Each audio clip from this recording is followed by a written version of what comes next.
بسم الله الرحمن الرحيم. السلام عليكم ورحمة الله تعالى وبركاته. الحمد لله كفى والصلاة والسلام على سيدنا المصطفى ما بعد. فقد قال الله تعالى في القرآن العظيم: أعوذ بالله من الشيطان الرجيم. بسم الله الرحمن الرحيم. إن الله لا يغير ما بقوم حتى يغيروا ما بأنفسهم. صدق الله العليم. وقال رسول الله صلى الله عليه وسلم: إنما الأعمال بالنيات وإنما لكل امرئ ما نوى. புகழ் அனைத்தும் ஏக இறைவன் அல்லாஹ் ஒருவனுக்கே உரித்தாகட்டும்.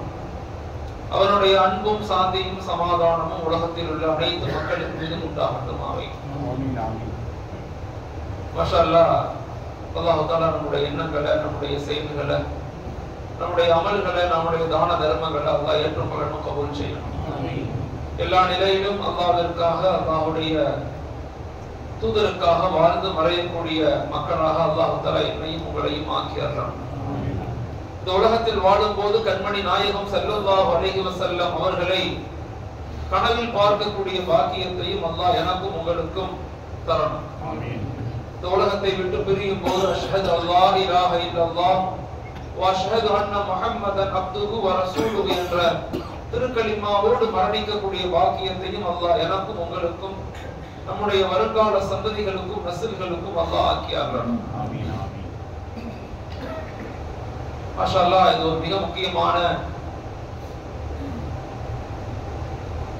ஒரு புனிதமான இரவுல நம்ம எல்லாம் அல்லாஹ்வை பத்தி, அல்லாஹ்வுடைய ரசூலை பத்தி, ஈமான பத்தி, ஷரியத்தை பத்தி பேசக்கூடிய கேட்கக்கூடிய மக்களாக நம்ம எல்லாரும் இங்க அமர்ந்திருக்கிறோம். இஸ்லாத்துல மிக முக்கியமான 3 இரவுகள் சொல்லப்படுது. மார்க்கத்துல மிக முக்கியமான 3 இரவுகளை பத்தி பேசப்படுது. ஒன்று ரஜப மாதத்துல வரக்கூடிய மெஹராஜுடைய இரவு. அன்று ஹஸரத் ரசூலுல்லாஹி ஸல்லல்லாஹு அலைஹி வஸல்லம் அவங்க அல்லாஹ்வை சந்திப்பதற்காக சென்று நமக்காக வேண்டி பல நன்மையான காரியங்களை வாங்கி கொண்டு வந்தாங்க. அது ரஜபுடைய மாதத்துல. ஷஅபானுடைய மாதத்துல லைலத்துல் பராஅத், இன்றைய இரவு, அதாவது விடுதலைக்கான ஒரு இரவு. நம்முடைய பாவங்கள் மன்னிக்கப்பட்டு நரக நெருப்பிலிருந்து நாம் பாதுகாக்கப்பட்டு அல்லாஹ்விடத்தில் அதிகமாக துஆக்கள் கேட்டு மன்னிப்பை கேட்கக்கூடிய ஒரு நாளாக இந்த நாள் இருக்குது. இது பராஅத், லைலத்துல் பராஅத். மூணாவது ஒரு இரவு இருக்கு, அது லைலத்துல் கத்ர். அது ரமதானுடைய மாதத்துல, ரஜபுடைய மாதத்துல, ஷஅபானுடைய மாதத்துல, ரமதானுடைய மாதங்கள்ல. இந்த 3 இரவுகளும் மிக முக்கியமான ஒரு இரவாக இருக்கு. அல்லாஹ் தஆலா அந்த இரவுகள்ல நின்று வணங்கக்கூடிய மக்களாக, அந்த இரவுகள்ல செய்யக்கூடிய அமல்களை அல்லாஹ் ஏற்றுக்கொள்ளக்கூடியவனாக நம்மள ஆக்கியார்கள். அல்ஹம்துலில்லாஹ்.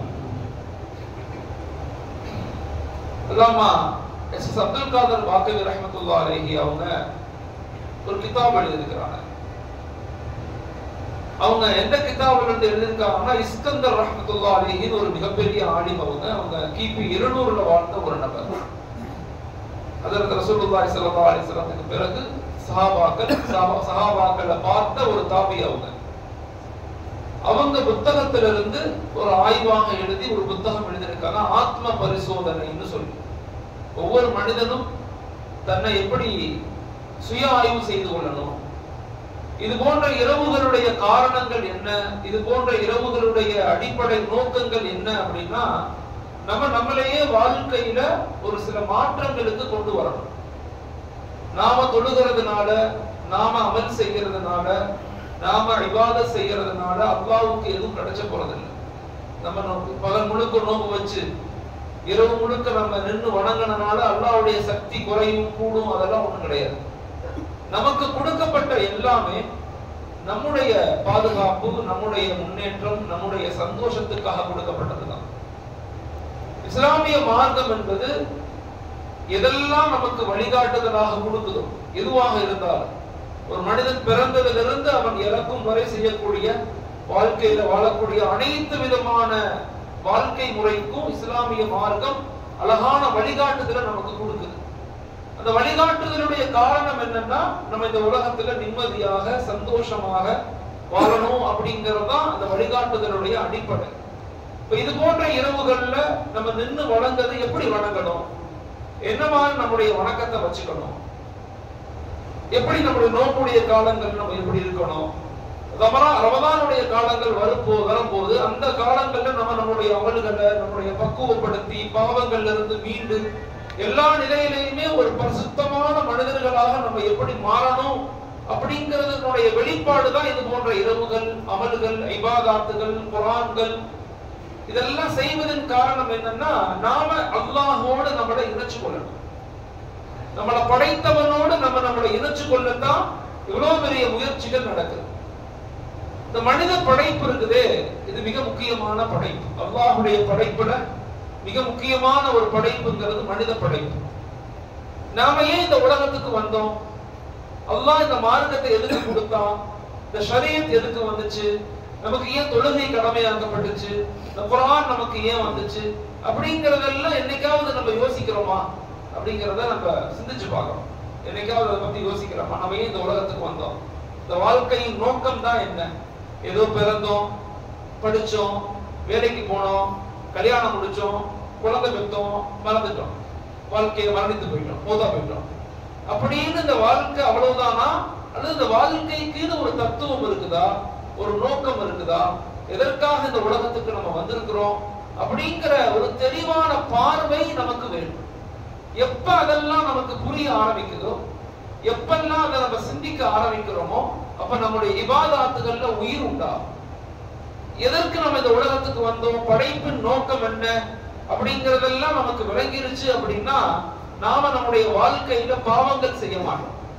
நாம நம்முடைய வாழ்க்கையினுடைய நோக்கம் என்னன்னு முழுமையா புரிஞ்சுக்கும் போது நம்முடைய இபாதாத்துகள், செயல்பாடுகள் எல்லாத்திலையும் ஒரு பெரும் மாற்றம் ஏற்படும். அப்ப இந்த போன்ற இரவுகள்ல வாழ்க்கையினுடைய தத்துவங்களை குர்ஆன் நமக்கு என்ன சொல்லுது, நபி ஸல்லல்லாஹு அலைஹி வஸல்லம் அவர்கள் எந்த வாழ்க்கையை நமக்கு வாழ்ந்து காட்டிட்டு போனாங்க, ஏன் அந்த வாழ்க்கையை நம்ம பின்பற்றணும் அப்படின்னு தெரிஞ்சுக்கிட்டு நாம இந்த இரவுகளுடைய சிறப்புகளை பத்தி, இந்த இரவுகள்ல எப்படி அமல்கள் செய்யணும், நம்ம என்னெல்லாம் வாழ்க்கையில அமல் செய்யணும் அப்படிங்கறத நம்ம பின்னாடி பார்ப்போம். இந்த உலக வாழ்க்கை என்பது அல்லாஹ் தஆலா இந்த படைப்புகள்ல இறுதியாக படைத்த படைப்பு தான் மனித படைப்பு. வல்லதி خلقلكم ما في الارض جميعا ثم استوى الى السماء فسواهن سبع سماوات وهو بكل شيء عليم. அல்லாஹ் தஆலா எல்லாத்தையும் படைச்சான். உலகத்துல படைத்த பிறகு இறுதியாக ஒரு படைப்பை படைத்தான். அந்த படைப்புக்கு பேரு தான் ஹலீஃபா. وَإِذْ قَالَ رَبُّكَ لِلْمَلَائِكَةِ إِنِّي جَاعِلٌ فِي الْأَرْضِ خَلِيفَةً. நான் இந்த உலகத்தில் ஒரு படைப்பை படைக்க போறேன், ஒரு ஹலீஃபாவா படைக்க போறேன் அப்படின்னு அல்லாஹ் மலக்குகள்கிட்ட சொல்றான்.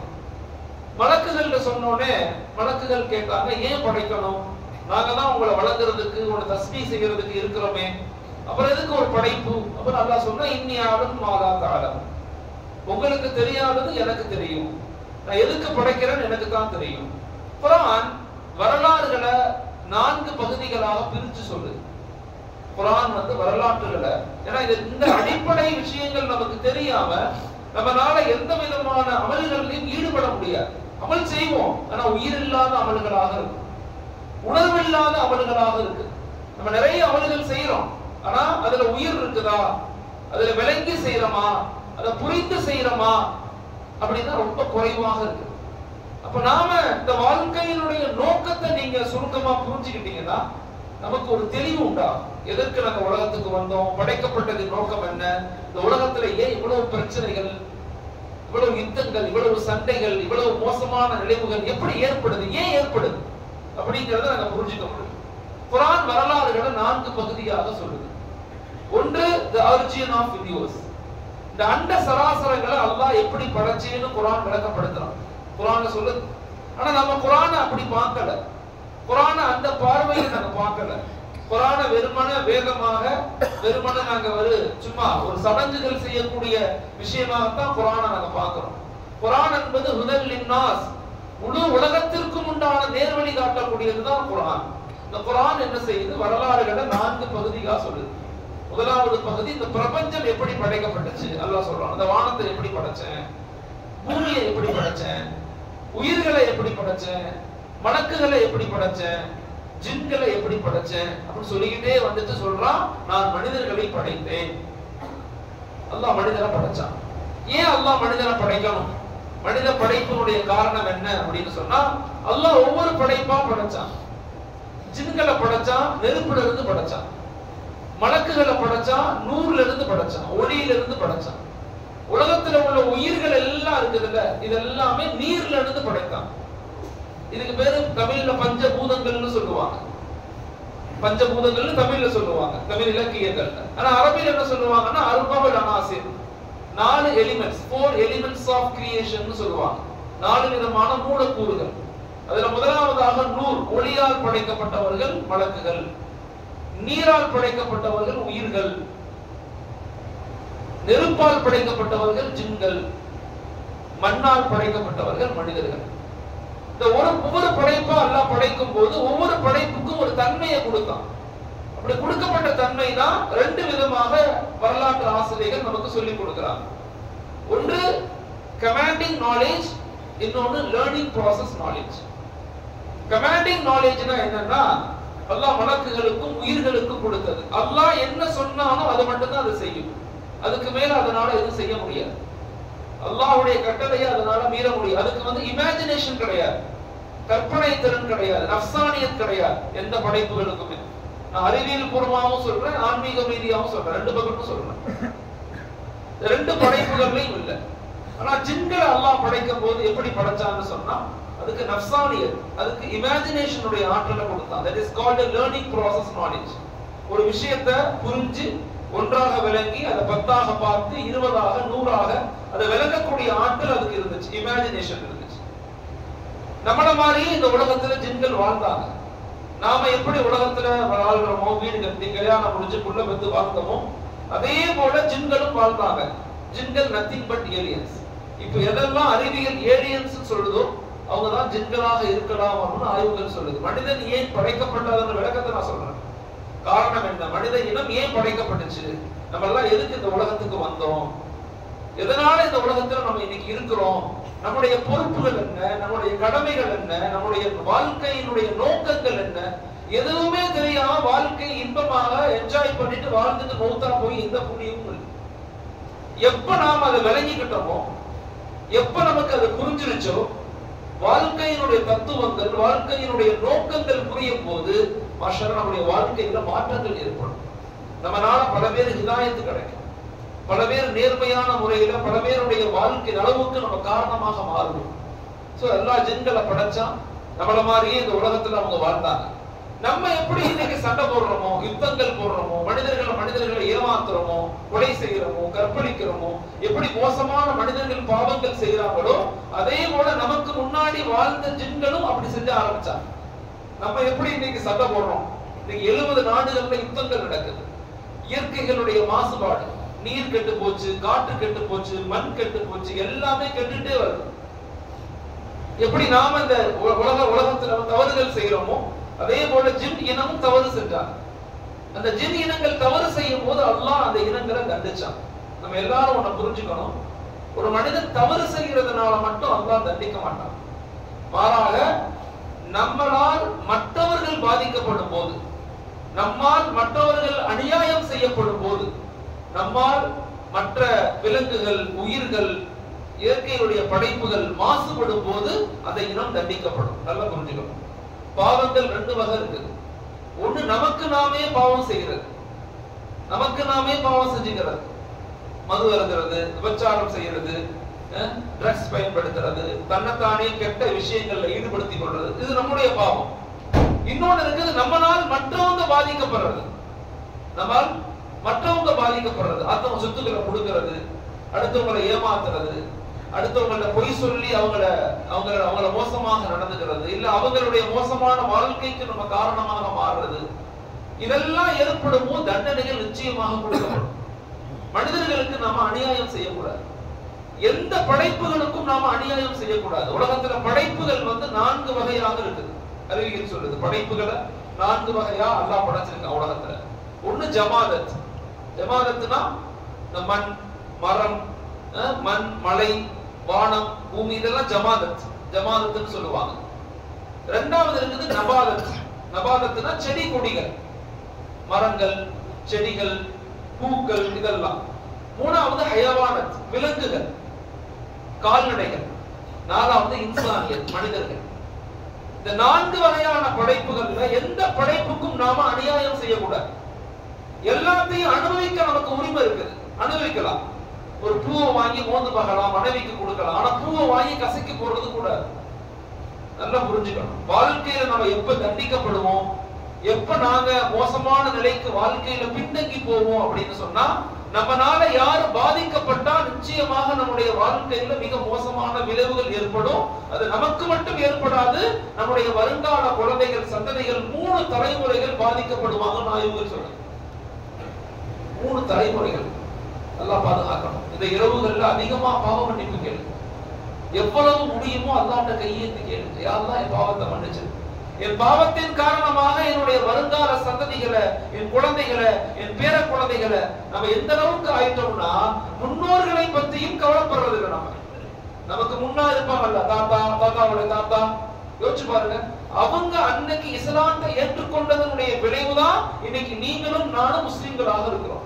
என்னைக்காவது அவங்களை நினைச்சு வருத்தப்பட்டிருக்கோமா? அவங்களுக்காக துவா செஞ்சிருக்கோமா? அவங்களுக்காக தான தர்மங்கள் செய்யறோமா? அவங்களுக்காக குர்ஆன் ஷரீஃப் ஓதுறோமா? யோசிச்சு பாருங்க. மிக முக்கியமான சூரத்துல் யாசீன்ல அல்லாஹ் 3வது ஆயத்துல சொல்லுவான், லிதுந்திர கௌமம் மா உந்திர ஆபாவுஹும் ஃபஹும் காஃபிரூன். உங்களுக்கு எச்சரிக்கை செய்யப்படும் போதெல்லாம் தப்பு செய்யாதீங்க, அடுத்தவங்களை ஏமாத்தாதீங்க, பொய் சொல்லாதீங்க, நேர்மையாக இருங்க அப்படின்னு சொல்லும் போதெல்லாம் அவங்க கஃப்ரத்தாக, என்னத்த சொல்லி என்ன கேட்கிறது, வாழ்க்கையில வாழ்ந்து ஜாலியா போகணும் அப்படின்னு ஒரு மனநிலைக்கு உங்க முன்னோர்கள் ஆயிட்டாங்க, கஃப்ரத் ஆயிட்டாங்கன்னா அவங்களுக்கு பிறந்த குழந்தைங்க, பேர குழந்தைங்க எப்படி ஆகுவாங்கன்னா, லகத் ஹக்கல் கவுலு அலா அக்ஸரிஹிம் ஃபஹும் லா யுமினூன், அவர்களுக்கு ஈமான் கிடைக்கிறதே கஷ்டமாயிரும் சொல்றாங்க. ஆயத்தை படிக்கும் போது உள்ளமெல்லாம் நடுங்கிருச்சு. முன்னோர்களை பத்தியும் நம்ம கவலைப்படுறதில்லை. நம்ம தாத்தாவுடைய தாத்தா, நம்ம அரபுல இருந்தா வந்தோம், நம்ம துருக்கியில இருந்தா வந்தோம் இல்ல. இதே செங்கல்பட்டு மாவட்டத்துல, இதே இடத்துல, இதே ஒரு ஊர்ல, ஏதோ ஒரு கிராமத்துல நம்முடைய தாத்தாவுடைய தாத்தா யாராவது ஒருத்தவங்க இந்த தீனை புரிந்து ஏற்றுக்கொண்டதனுடைய விளைவுதான் இன்னைக்கு இந்த ஈமானுங்கிற பொக்கிஷம் உங்களுக்கும் எனக்கு கிடைச்சிருக்குது. ஆனா அவங்கள பத்தி என்னைக்காவது யோசிக்கிறோமா? இல்ல, அவங்கள பத்தி நம்ம யோசிக்கிறது இல்லை. சரி, நமக்கு பின்னால வரக்கூடிய மக்கள், நம்முடைய பிள்ளைங்க, பிள்ளைங்களுடைய பிள்ளைங்க, பிள்ளைங்களுடைய பிள்ளைங்க, பேர குழந்தைங்க, அவங்க எப்படி இருக்கணும்? அவங்க நல்லா இருக்கணும்னா முதல்ல நான் நல்லவனாக இருக்கணும். நான் நல்லா இல்லாம, நான் நேர்மையானவனாக இல்லாம, நான் இறைவனுக்கு பயந்தவனாக இல்லைன்னு சொன்னா நிச்சயமாக என்னுடைய வாழ்க்கையினுடைய பாதிப்பு என்னை மட்டும் சாராது, என் 3 தலைமுறைகளை சாரும். 3 தலைமுறைகளை சாரும். அதனால தயவு செய்து வாழ்க்கையில தவறுகள் 2 வகைப்படும். ஒண்ணு, நமக்கு நாமே தவறு செய்கிறது. இரண்டாவது, மற்றவர்களை தவறின் பக்கம் ஈடுபடுத்துறது, மற்றவர்களுடைய வாழ்க்கையினுடைய மோசமான நிலைக்கு காரணமாகிறது. அப்படி எப்ப நம்ம ஆகிறோமோ அப்ப இறைவனுடைய தண்டனை நம் மீது இறக்கப்பட்டு தான் தீரும். இது நீதி. அல்லாஹ் மன்னித்தாருடைய, அல்லாஹ் மன்னிக்கக்கூடியவனாக இருக்கிறான். ஆனா தண்டனை எப்ப வரும்? அடுத்தவங்களை நம்ம மோசமாக நடத்தும் போது. அப்ப ஜின்களுடைய படைப்பு என்ன செஞ்சாங்க? இப்னு அபி ஹாத்திம் ரலியல்லாஹு இந்த ஆயத்துக்கு தஃப்சீர்ல எவ்வளவு விளக்கங்கள் எழுதுறாங்க. இப்னு அபி ஹாத்திம் ரலியல்லாஹு மனித படைப்பினுடைய ரகசியத்தை சொல்றாங்க. மனிதன் இந்த உலகத்துக்கு எப்படி வந்தான், காரணம் எப்படி ஆனுச்சு அப்படிங்கிற ரகசியத்தை வெளிப்படுத்துறாங்க. ஜின்னுடைய இனம் உலகத்துல அழுச்சாட்டியம் செய்ததன் காரணமாக தண்டிக்கப்பட்டாங்க. தண்டிக்கப்பட்டதிலிருந்து ஒரே ஒரு அஸாசில், இமாம்கள் கருத்து வேறுபாடு கொள்றாங்க, அது ஒரு ஆபிதான ஜின்னு சொல்றாங்க, சில பேர் சிறு குழந்தைன்னு சொல்றாங்க. அஸாசில் அதுக்கு பேர், அந்த ஜின்னுக்கு பேர். அந்த ஜின் வானுலகத்துக்கு உயர்த்தப்பட்டுச்சு, மலக்குமார்களுடைய சபைகள்ல உட்கார்ந்துச்சு. இப்ப நம்ம எப்படி அல்லாஹ்வை பத்தி பேசுறோம், குர்ஆனை பத்தி பேசுறோம், நபியினுடைய புகழை பத்தி பேசுறோமோ அதே போல மாஷா அல்லாஹ் அந்த மலக்குகளும் அல்லாஹ்வை பத்தி, அல்லாஹ்வுடைய புகழை பத்தி பேசுவாங்க. அந்த சபைகள்ல போய் அந்த அஸாசில் அப்படிங்கிற ஜின் அமரப்பட்டுச்சு, உட்கார்ந்து கேட்கிறாங்க. மலக்குமார்களுடைய அல்லாஹ்வை பத்தி பேசுறத அப்படியே மெதுமெதுவா கேட்கிறாங்க. நான் முன்னாடியே சொல்லியிருக்கிறேன், மலக்குகளுக்கும் ஜின்களுக்கும் கொடுக்கப்பட்ட நாலேஜோட வித்தியாசம் என்னன்னா, மலக்குகளுக்கு கொடுக்கப்பட்ட நாலேஜுக்கு பேர், அறிவுக்கு பேர் கமாண்டிங் நாலேஜ். என்ன சொல்லப்படுதோ அது மட்டும்தான் அவங்க செய்வாங்க. ஆனா ஜின்களுக்கு கொடுக்கப்பட்ட நாலேஜ் இருக்குது, அது லேர்னிங் ப்ராசஸ். அது கற்றுக்கொண்டே இருக்கும், 1 2ஆக 2 10ஆக. அதனால விளங்கி ஒரு கற்பனையின் வெளிப்பாடாக இன்னும் கற்றுக்கொண்டு நிறைய விஷயங்களை பேச முடியும். அப்படி அந்த மலக்குமார்கள் இருந்து கற்றுக்கொண்ட குறிப்பிட்ட காலத்துல இந்த அசாசில் அப்படிங்கிற அந்த ஜின் மலக்குமார்களுக்கு மத்தியில் அல்லாஹ்வை பத்தி பேசுது. அல்லாஹ்வை பத்தி பேசுறான். பேச பேச மலக்குமார்கள் ஆச்சரியப்படுறாங்க. இந்த அசாசிலுடைய ஸ்பீச், அவருடைய கருத்துக்கள், அல்லாஹ்வுடைய ரகசியங்கள், அல்லாஹ் படைத்ததின் காரணம் என்ன, வானம் பூமி எதுவெல்லாம் எல்லாத்தையும் பத்தி பேசுறார். இந்த அசாசில் பேசவுடனே மலக்குமார்கள்லாம் ரொம்ப ஆழமாக உள்வாங்குறாங்க.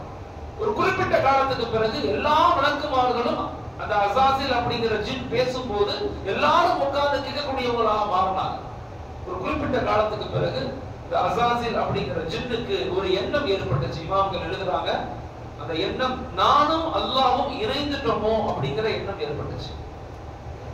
தெய்வீக அந்த சக்தி எனக்குள்ள வந்துருச்சோ, அல்லாஹ் எனக்குள்ள வந்துட்டானோ, இல்ல நான் அல்லாஹ்வோட இணைஞ்சிட்டனோ அப்படிங்கிற எண்ணம் ஏற்பட்ட உடனே அல்லாஹ் அந்த அசாசில் அந்த ஜின்னை சோதிக்க விரும்பினான். எங்க ஷேக் அடிக்கடி சொல்லுவாங்க, மனிதனுக்கு ஒரு சிந்தனை வருது. மனிதனுக்கு ஒரு முன்னாடி வாங்கல முன்னாடி வாங்க. மனிதனுக்கு அல்லாஹ் தஆலா ஒரு கெட்ட சிந்தனை வர்றது என்பது இயற்கையானது. மனிதனுக்கு கெட்ட சிந்தனை வரத்தான் செய்யும். ஒரு பொருளை பார்த்தா, ஒரு விஷயத்தை பார்த்தா ஒரு எண்ணங்கள், அது எனக்கு இருந்தா நல்லா இருக்குமே அப்படின்னு ஏற்படும். அப்படி கெட்ட சிந்தனைகள் வரும்போது நம்ம என்ன செய்யணும், உடனே நல்ல சிந்தனைகளை அது மேல வச்சிடணும். ஒரு பைக் பாக்குறோம், இல்ல ஒரு பேனாவை பாக்குறோம், இந்த பேனா ரொம்ப அழகா இருக்கு, இந்த பேனா எப்படியாவது எடுத்துறணும் அப்படின்னு நஃப்ஸ் சொல்லணும். இயற்கையிலேயே நஃப்ஸ் அப்படித்தான் சொல்லணும். அப்படி சொல்லும் போது நம்ம என்ன செய்யணும், அதுக்கு நம்ம சொல்லணும், அப்படி நினைக்க கூடாது, நீ தப்பு, அது அடுத்தவங்களுடைய பொருளை நான் அடைவது ஒருபோதும் எனக்கு கூடாது. எப்ப நீங்க அந்த தவறான எண்ணம் ஏற்படும் போது நல்ல எண்ணத்தை மேல வச்சிட்டீங்கன்னா தவறான எண்ணம் தானாக கலைந்து போயிடும். அதுக்கு வீரியம் இருக்காது. ஒரு போன் பார்த்துக்கிட்டே இருக்கும், போன் அசிங்கமான ஒரு போட்டோ வந்துருச்சு போன்ல, உடனே நம்ம என்ன செய்யறோம், ஆஹா இதை பார்க்க கூடாது, அல்லாஹ் தடுத்திருக்கிறான் அப்படின்னு அடுத்தது போயிட்டீங்கன்னா அந்த நஃப்ஸ் உங்களை கண்ட்ரோல்ல இருக்கும். அது உங்களை வழிகெடுக்க அதனால முடியாது. எப்ப நீ உன்னை பார்த்து கெட்டதை பார்த்து இல்ல கெட்ட சிந்தனைகளை பரவாயில்ல ஒரு தடவை பார்த்துக்கலாம் அப்படின்னு எப்ப நீ இன்வால்வ் ஆகுறியோ அப்ப ஷைத்தான் நம்மளை ஆட்கொள்ள ஆரம்பிப்பான். மிக முக்கியமானது இளைஞர்களுக்கு நான் சொல்லிக் கொள்றேன், பாவ சிந்தனைகள் இந்த உலகத்துல ரொம்ப சர்வ சாதாரணமாக இன்னைக்கு ஆயிடுச்சு. முன்னாடி எல்லாம் தப்பு செய்யறதுக்கு ரொம்ப தூரம் போகணும், இப்ப அப்படி அல்ல. தப்பு செய்வது என்பது கைக்குள்ள வந்துருச்சு. சுய கட்டுப்பாடு உங்கள்கிட்ட இல்ல, உங்களை நீங்களே கண்ட்ரோல் பண்ண தெரியலன்னா உங்களால ஒரு வலிமையான சமூகமாக நம்மால மாறவே முடியாது. முதல்ல அதை புரிஞ்சுக்கங்க. தவறுகள் வரத்தான் செய்யும், கெட்ட சிந்தனைகள், கெட்ட ஆசைகள், கெட்ட பார்வைகள் உலகத்துல இருக்கத்தான் செய்யும். அப்படி இருக்கும் போது, அப்படி ஏற்படும் போது உடனே நம்ம என்ன செய்யணும், அல்லாஹ் என்ன பார்க்கிறான், அல்லாஹ் என்னிடத்துல கேள்வி கேட்பான், நான் அல்லாஹ்வை பயப்படக்கூடியவனாக இருக்கிறேன், யா அல்லாஹ் இதிலிருந்து இருந்து என்ன பாதுகாத்துரு அப்படின்னு ஒரு வார்த்தையை சொல்லி இஸ்திக்ஃபார் அஸ்தக்ஃபிருல்லாஹ் சொல்லி நீ அடுத்த பக்கம் போயிட்டா அந்த நஃப்ஸ் அந்த ஷைத்தான் உங்களை தன் கட்டுப்பாட்டுக்குள் கொண்டு வர்றது குறையும். இது ஆன்மீக ரீதியா. உளவியல் ரீதியா என்ன சொல்றான், டோபமைன் சொல்றான். டோபமைன் அதுக்கு பேர். ஒரு கெட்ட விஷயத்தை பார்த்தோனே மனிதனுடைய மூளையில டோபமைன் அப்படின்னு ஒரு என்சைம் ஃபார்ம் ஆகுமா, ஒரு விதமான நீர் துளி மாதிரி உண்டாகும் மனிதனுடைய மூளையில. அதுக்கு டோபமைன் சொல்லுவான். புதுசா ஒண்ண பார்க்காத ஒண்ண ஒரு உள்ளத்துக்குள்ள சந்தோஷத்தை கொடுக்கக்கூடிய தீமையை ஒண்ணு செய்யும் போது பார்க்கும் போது டோபமைன் அப்படிங்கிறது தோணும். நீ தோணும் போதே நீ தடுத்து அதுல இருந்து மீண்டுட்டினா அது திரும்பி உருவாகாது. எப்ப நீ அதை திரும்ப ஒரு தடவை பார்க்கலாம், இன்னொரு தடவை பார்க்கலாம், இன்னொரு தடவை செய்யலாம், இன்னொரு தடவை நீ போனியோ 2 3 4 போனா அந்த டோபமைன் உறுதிப்படி அதிகமாகி உன்னை அதனுடைய கண்ட்ரோலுக்கு கொண்டு வந்துரும். உளவியல் ரீதியான விஷயம். ஆன்மீகம் அதுதான் சொல்லுது, உளவியலும் சயின்ஸும் அதுதான் சொல்லுது. ஆனா வேற வேற நிலைகள்ல சொல்லுது. அப்ப இதுல இருந்து எப்படி நம்ம பாதுகாத்துக்கணும், தீமைகளுடைய விஷயம் வரும்போதே நாம் நம்மை எச்சரிக்கை செய்து கொள்ளணும். நம்மளை நாமே எச்சரிக்கைப்படுத்தணும், அப்படி செய்யக்கூடாது அப்படி பேசக்கூடாது, அப்படி திருடக்கூடாது, அடுத்தவங்களை ஏமாற்ற கூடாது, அல்லாஹ் நம்மளை பார்க்கறான் அப்படிங்கிற இஹ்சானியத் உணர்வு நமக்கு ஏற்பட்டுச்சுன்னா அல்லாஹ் நம்மள ஒருபோதும் ஷைத்தானுடைய அடிமையாக மாற்ற மாட்டான். நல்லா தெரிஞ்சுக்கங்க, அல்லாஹ்ட்ட போனாலும் நம்ம தான் போக முடியும், ஷைத்தான்ட்ட போனா நம்ம தான் போக முடியும். ஷைத்தான் நம்மள எந்த நிலையிலும் அடிமைப்படுத்த முடியாது, அடிமைப்படுத்த முடியாது. நாமளா போய் அவன்கிட்ட மாட்டினாதான். அல்லாஹ்ட்ட போனாலும் அல்லாஹ்வா நம்மளை வந்து பாதுகாத்துற மாட்டான். அல்லாஹ்வை நம்ம கூப்பிடணும். அல்லாஹ்வை யா அல்லாஹ் அப்படின்னு கூப்பிட்டாதான் என் அடியானே நமக்கு கண்டுபிடிப்பான். அதனாலதான் ஹதீஸே குதிஸ்ல வரும், ஒரு மனிதன், ஒரு அடியான் என்னிடத்துல ஒரு ஜான் வந்தால் நான் அவனிடத்துல ஒரு முழம் வருவேன். ஒரு அடியான் என்னிடத்துல ஒரு முழம் வந்தா நான் அவனிடத்துல நடந்து வருவேன். ஒரு அடியான் இடத்துல நடந்து வந்தா நான் அவனிடத்துல ஓடி வருவேன். இந்த ஹதீஸ் இருக்குல்ல, இந்த ஹதீஸுக்கான காரணத்தை நான் பின்னாடி சொல்லுவேன். ஏன் அல்லாஹ் தானாக தன் அடியானை அரவணைத்துக் கொள்ள மாட்டான்? ஏன் அல்லாஹ்ல ஒரு அடியான் கூப்பிடணும்? யா அல்லாஹ் யா அல்லாஹ்னு ஏன் கூப்பிடணும்? நம்மள படைச்சா அவன் தானே படைச்சான், அவனே அவளை பாதுகாக்க வேண்டியதானே? இல்ல, அந்த நீதி அப்படி கிடையாது. அல்லாஹ்வுடைய வாக்குறுதி அப்படி கிடையாது. ஷைத்தான் என்ன பண்றான்? உள்ளத்துக்கு நினைக்கிறான், நான் அல்லாஹ்வோட இணைஞ்சிட்டேன். அல்லாஹ் வஹும் யக்துமூன் அப்படின்னு குர்ஆன்ல சொல்றான். வஹும் யக்துமூன், கதம அப்படினா மறைத்தல்னு அர்த்தம். கதம எப்படி கதமன்னா உள்ளத்துக்குள்ள யாருக்குமே தெரியாது. ஒரே ஒரு தடவை சிந்தனை வந்திருக்கும், இப்படி பண்ணா நல்லா இருக்குமே அப்படி சிந்தனை வந்திருக்கும். ஆனா அதை திரும்பி தடுக்காம விட்டுட்டா அது வளர்ந்துரும். அது அல்லாஹ் சோதிக்க நினைச்சான். இவன் என்னோட இணைஞ்சிட்டேன்னு சொல்றான்ல இந்த ஷைத்தான், இப்லீஸ், அஸாஸில் தான் பேரு. அப்ப அல்லாஹ் அவனை சோதிக்க நினைச்சு அவன மாதிரியே ஒரு படைப்பு படைச்சான். அந்த படைப்புக்கு பேர் தான் ஹலீஃபா. அந்த படைப்புக்கு பேர் தான் மனிதன், இன்சான். ஹஜ்ரத் ஆதம் அலைஹிஸ்ஸலாம் அல்லாஹ் படைக்கிறான் மனிதன், நம்மள மாதிரியே படைக்கிறான், அவன மாதிரியே படைக்கிறான். படைச்சு ஷைத்தான் அந்த உருவத்தை பார்க்கறான். வந்து இப்லீஸ் வந்து உருவத்தை பார்த்து இது என்ன படைப்பு இப்படி இருக்குது அப்படின்னு சொல்லிட்டு மட்டமா நினைச்சிட்டு போயிட்டான். மட்டமா நினைக்கிறான் நம்மள பார்த்து. அல்லாஹ் தஆலா அடுத்தடுத்த ஆயத்துகள்ல வஅல்லம ஆதமல் அஸ்மாஅ குல்லஹா ثم عرضهم على الملائكة فقال أنبئوني بأسماء هؤلاء إن كنتم صادقين. وعلم آدم الأسماء كلها. எல்லாத்தையும் அல்லாஹ் மனிதனுக்கு கற்றுக் கொடுக்கிறான், எல்லாத்தையும் கற்றுக் கொடுக்கிறான். வஅல்லம ஆதமல் அஸ்மாஅ குல்லஹான்னு ஆயத்து வருது. குல்லஹானா உலகத்துல என்னவெல்லாம் இருக்குதோ, என்னவெல்லாம் வரப்போதோ, என்னவெல்லாம் பிற்காலத்துல வருமோ எல்லாத்துடைய சிந்தனைகளையும் மனிதனுடைய டிஎன்ஏல கொடுக்கப்பட்டுச்சு. நம்ம டிஎன்ஏல எல்லாமே இருக்குது, நமக்கு கொடுக்கப்பட்ட டிஎன்ஏல. யார் அந்த டிஎன்ஏல அந்த விஷயத்தை தேடுறாங்களோ அவங்களுக்கு கிடைக்கும். நியூட்டன் புவியீர்ப்பு விசையை கண்டுபிடிச்சாரு, ஏன் அப்துல் கலாம் கண்டுபிடிக்கல? எடிசன் லைட் கண்டுபிடிச்சாரு, விளக்கு கண்டுபிடிச்சாரு, நம்ம ஏன் ஒரு அப்துல் ரஹீம் ஏன் அதை கண்டுபிடிக்கல? அப்படின்னா நம்ம அதை தேடல. யாரு தேடுறாங்களோ அது உங்களுக்கு கிடைக்கும். மனிதனுங்கிற அடிப்படையில் அல்லாஹ் தஆலா எல்லாத்துக்கும் ஒரே மாதிரி சிந்தனை அறிவை கொடுத்துருவான். யார் அதை தேடுறாங்களோ அவங்களுக்கு கொடுக்கப்படும். நம்ம ஒரு காலத்துல மிகப்பெரிய அறிஞர்களாக இருந்தோம். எத்தனை வருஷம்? 1318 ஆண்டுகள் இந்த உலகத்தை நிர்வகிக்கக்கூடிய சமூகமாக இஸ்லாமிய சமூகம் இருந்துச்சு.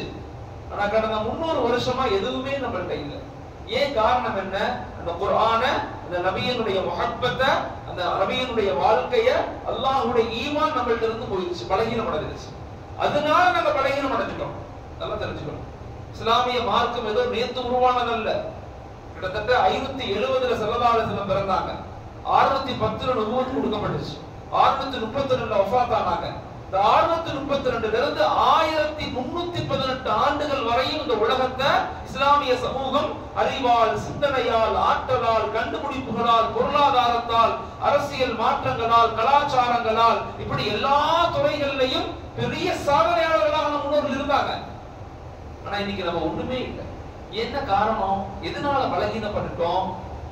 குர்ஆன் நம்மோட இல்ல, குர்ஆனுடைய தொடர்பு நம்மள்ட்ட இல்ல, குர்ஆனுடைய ஆய்வுகள் நம்மள்ட்ட இல்ல, ஈமானிய தொடர்பு இல்ல, அல்லாஹ்வுடைய தொடர்பு நம்மள்ட்ட, எல்லாமே பலகீனம் அடைஞ்சிட்டோம். அதனால உலகத்துல பலகீனமான சமூகமா மாறிட்டோம். நல்லா புரிஞ்சுக்கணும், இந்த இஸ்லாமிய மார்க்கம் பலகீனமானதல்ல, இந்த குர்ஆன் பலகீனமானதல்ல. நல்லா யோசிங்க. நம்ம கூட அல்லாஹ் இருக்கிறான், நபி இருக்கிறாங்க, நபியினுடைய வாழ்க்கை இருக்குது, குர்ஆன் இருக்குது. இவ்வளவும் இருந்தும் உலகத்துல ஒரு பின்தங்கிய சமூகம் இஸ்லாமிய சமூகம். காரணம் என்ன? எதை பத்தியுமே நம்ம யோசிக்கிறது இல்லை. வாழ்க்கையின் நோக்கத்தை நம்ம அறியறது இல்லை. எதுக்கு இந்த உலகத்துக்கு வந்தோங்கிற எந்த விதமான காரணம் நமக்கு தெரியறது இல்லை. நமக்கும் அல்லாஹ்வை ஏற்றுக்கொள்ளாத மக்களுக்கும் நிறைய வித்தியாசங்கள் இருக்கு. நல்லா புரிஞ்சுக்கணும். அல்லாஹ்வை ஏற்றுக்கொள்ளுறது பெரிய ஒரு பெரிய பாக்கியம். அது இந்த பாக்கியம் நம்ம கிடைச்சிட்டு அதை கொஞ்சம் புரிஞ்சுக்கணும்னு நான் சொல்றேன். புரிஞ்சுக்கிட்டு அமல் செய்வோம். அப்ப ஷைத்தான் என்ன செய்யறான்? ஹஜ்ரத் ஆதம் அலைஹிஸ்ஸலாம் படைக்கப்பட்டுட்டாங்க. அல்லாஹ் தஆலா எல்லாத்தையும் கற்றுக் கொடுக்கறான். கற்றுக் கொடுத்து முதல்ல எழுப்புறான். தன் ரூஹ் கொடுத்து எழுப்புறான். எழுந்திருக்கிறாங்க. எழுந்திருச்சு அல்ஹம்துலில்லாஹ் சொல்லிட்டு அல்லாஹ் ஹுதுபாவை சொல்றான். என்ன பத்தி பேசுங்க அப்படிங்கிறான். முதல் சும்மா அரபஹும் அலல் மலாயிகத்தி, மலக்குமார்களுக்கு முன்பதாக முதல் ஐக்யூ டெஸ்ட் நடக்குது. ஆதம் அலைஹிஸ்ஸலாம் பேசுறாங்க. எல்லாத்த பத்தியும் பேசுறாங்க. வானம் பூமி படைப்பின் காரணம் ரகசியம் ஒன்னொன்னுக்கு பின்னாடி அல்லாஹ் ஒரு காரணத்தை வச்சிருக்கிறான். இங்க ஒரு இலையாக இருந்தாலும் ஒரு தூசியாக இருந்தாலும் அதற்கு ஒரு காரணம் இல்லாம கிடையாது. எல்லாத்துக்கும் பின்னாடி ஒரு காரணம் இருக்கும். நமக்கு அது தெரியாம இருக்கலாம். ஞானிகளுக்கு, பெரும் தக்வாதாரிகளுக்கு, பெரும் வழிமாறுகளுக்கு, சுகதாக்களுக்கு அந்த காரணம் தெரியும். ஆனா அமைதியா தான் இருப்பாங்க. ஒவ்வொன்றுக்கு பின்னாடியும் ஒரு காரணம் இருக்கும். அல்லாஹ் எல்லாத்தையும் ஹஜ்ரத் ஆதம் அலைஹிஸ்ஸலாம் பேசி முடிச்ச உடனே மலக்குமார்கள் அல்லாஹ் சொல்றான், பாத்தீங்க கேட்டீங்களா? ஆமா கேட்டோம். எப்படி பேசுறார்? நல்லா பேசுறார். எல்லாத்தையும் சொல்றார். இவர் மாதிரி உங்களால பேச முடியுமா? மலக்குமார்கள் சொன்னாங்க, என்னால பேச முடியாது. சுப்ஹானக லா இல்ம லனா இல்லா மா அல்லம்தனா இன்னக அன்தல் அலீமுல் ஹகீம். யா அல்லாஹ், நீதான் மிக அறிந்தவன், எங்களுக்கு ஒண்ணுமே தெரியாது, நீ கற்றுக் கொடுத்தத தவிர எங்களுக்கு ஒண்ணுமே தெரியாது. அல்லாஹ் என்ன சொல்றான்? எல்லாரும் அவளுக்கு கண்ணியப்படுத்துங்க, எல்லாரும் அவரை கண்ணியப்படுத்துங்க. ஹஜ்ரத் ஆதம் அலைஹிஸ்ஸலாத்தை கண்ணியப்படுத்துங்க, அந்த மனிதனை கண்ணியப்படுத்துங்க. ஏன்? அவருக்கு இருக்கக்கூடிய இல்ம், நாலேஜ், அந்த நாலேஜ் இருக்குதே அவ்வளவு பெரிய பொக்கிஷம். அது அந்த நாலேஜை பார்த்து மலக்குமார்கள் எல்லாம் ஆச்சரியப்பட்டு போறாங்க. ஏன்? இவங்க தெரிஞ்சுக்கிட்ட நாலேஜும் ஷைத்தான் இப்ளீஸ் பேசப்பட்ட நாலேஜை விட 100 மடங்கு அதிகமா ஹஜ்ரத் ஆதம் அலைஹிஸ்ஸலாம் பேசுறாங்க. அல்லாஹ் சொன்னா எல்லாரும் அவருக்கு கண்ணியப்படுத்துங்க. எல்லாரும் கண்ணியப்படுத்துறாங்க சொன்ன உடனே. ஆனா ஷைத்தான் மட்டும் என்ன பண்ணா? இப்ளீஸ் அபா வஸ்தக்பர, மறுத்தான். நான் எப்படி செய்வேன்? அந்த மனிதன் மண்ணால படைக்கப்பட்டவன், நான் நெருப்பால் படைக்கப்பட்டவன் சொல்றான். குர்ஆன்ல 3 இடங்கள்ல வரும். அபா வஸ்தக்பர, அபா வஸ்தக்பர, அபா வஸ்தக்பர. மறுத்தான், பெருமை அடித்தான். ஷைத்தான் மறுத்தான், நான் செய்ய மாட்டேன். ஏன் செய்ய மாட்டேன்? உள்ளத்துக்குள்ள உள்ளது வெளியே வருது பாருங்க. உள்ளது நினைச்சா நானும் இறைவனும் எனக்கு நினைச்சான்ல, அந்த வெளிப்பாடு வெளியாகுது. அல்லாஹ் அதை சோதிக்கத்தான் மனிதனையே படைக்கிறான். இவன் உள்ளத்துக்குள்ள நினைச்சது தப்பு, அப்படி நினைக்க கூடாது. அல்லாஹ் ஸமத், லம் யலித் வலம் யூலத். அவன் யார்ட்டையும் தேவையற்றவன், அவன் பிறவும் இல்லை பிறப்படவும் இல்லை, அவன் ஒருவன் தான் அப்படிங்கிற அந்த கொள்கையிலிருந்து நீ மாறி உனக்குள்ளேயே நினைச்சுக்கிற நான் இறைவனோடு இணைஞ்சிட்டேன். தப்பு, நினைக்க கூடாது. அல்லாஹ் சொல்றான் சஜிதா பண்ணு, அவருக்கு அடிமணு. அப்பா மறுத்துட்டு சொன்னா, நான் நெருப்பால் படைக்கப்பட்டவன், நெருப்பு எங்கிருந்து போட்டாலும் மேலத்தான் போகும். அவர் மண்ணால படைக்கப்பட்டவர், மண்ணை எங்கிருந்து போட்டாலும் கீழே தான் போகும். திரும்பி அல்லாஹ் சொல்றான், திரும்பி இல்ல அவருக்கு நீயே செய்ய மாட்டேன், செய், அவருக்கு கண்ணியப்படுத்து, ஆதாமை கண்ணியப்படுத்து. திரும்பி சொல்றான் அப்பா வஸ்தக்பர, ஒத்துக்க மாட்டேன். நான் அவருக்கு முன்னால வந்த படைப்பு, அவருக்கு முன் வந்த மனிதன் படைப்புனா நான் எப்படி அவருக்கு ருக்கு செய்ய முடியாது. சொன்ன உடனே அல்லாஹ் 3வது தடவை சொல்லிட்டு சபிச்சுட்டான். 3 தடவை தான் சாய்ஸ் வாழ்க்கையில, 3 தடவை தான் சாய்ஸ். அதனாலதான் ஹதீஸ்ல வரும், ஒரு உண்மையான முஃமின் ஒரே புத்துல 2 தடவை கடி வாங்க மாட்டார். ஒரே புத்துக்குள்ள 2 தடவை கடி வாங்க மாட்டார். ஒரு மனிதன் ஒரு தவறு செய்து திரும்ப ஒரு தவறு செய்து ஒரு பெரிய ஒரு பாதிப்பு ஏற்பட்டுருச்சு, திரும்ப அதே மனிதன் அதே தவறு செய்ய மாட்டான். ஒரு உண்மையான முஃமின் செய்ய மாட்டான். நபியுடைய ஹதீஸ் சொன்ன உடனே அல்லாஹ் சபிச்சுட்டான். யார? இப்ளீஸ். சபிச்ச உடனே குர்ஆன்ல வரக்கூடிய எல்லா ஆயத்தும், நீங்க குர்ஆன் எப்படின்னு சொன்னா ஒரு இடத்துல பார்த்து கிடைக்காது. குர்ஆனை நீங்க அப்படியே ஓத ஆய்வு செய்ய உலகத்தினுடைய எல்லா சொல்யூஷனும் அதுக்குள்ள இருக்கு. இத்தகுல்லாஹ் யுஅல்லிமுக்குமுல்லாஹ். எப்ப நம்ம தக்வாவுடைய மக்களாக அல்லாஹ்வை பயந்தவர்களாக மாறுகிறோமோ அப்ப நமக்கு அல்லாஹ் அந்த இல்முகளை ஞானங்களை கொடுத்து கொண்டே இருப்பான். ஆச்சரியமான விஷயம் அதெல்லாம். அப்ப ஷைத்தான் என்ன செய்யறான்? உடனே அல்லாஹ்ட்ட கேட்கிறான், என்னை வெறுத்து நான் சபிக்கப்பட்டதற்கு மிகப்பெரிய காரணம் இந்த ஆதம் தான். ஆதம் அலைஹிஸ்ஸலாம். நான் இவரை சும்மா விட மாட்டேன், இவரை நான் பழிக்கு பழி வாங்குவேன். அதான் சொல்றான், உன் கண் முன்னாடி நான் இவரை நரகத்துக்கு கொண்டு போவேன்னு சொல்றான். இவரையும் இவருடைய வருங்கால சந்ததிகளையும் நான் உன் கண் முன்னாடி நரகத்துக்கு கொண்டு போவேன் அல்லாஹ் சொல்றான். அல்லாஹ் சொல்றான், உன்னால முடிஞ்சதை நீ பாத்துக்க, உன்னால முடிஞ்சதை நீ பாத்துக்க. அப்ப அல்லாஹ்ட்ட கேட்கிறான், எனக்கு வரம் கொடு, எனக்கு துவா செய்யணும், துவாவுக்கு பதில் கொடுங்கறான். நான் துவா செய்யறேன், துவாவுக்கு பதில் கொடு. ஷைத்தான் 4 துவாக்கள் அல்லாஹ்ட்ட கேட்கிறான். அந்த நேரத்திலேயே முதல் துவா கேட்கிறான், நான் கியாமத் வரையும் உயிரோட இருக்கணும். இது எல்லாமே குர்ஆன் ஆயத். நான் கியாமத் வரையும் உயிரோட இருக்கணும், எனக்கு மௌத் வரக்கூடாது கேட்கிறான். இந்த உலக வாழ்க்கையினுடைய இதெல்லாம் கதை கிடையாது, இதெல்லாம் தத்துவங்கள், இதெல்லாம் ரகசியங்கள்.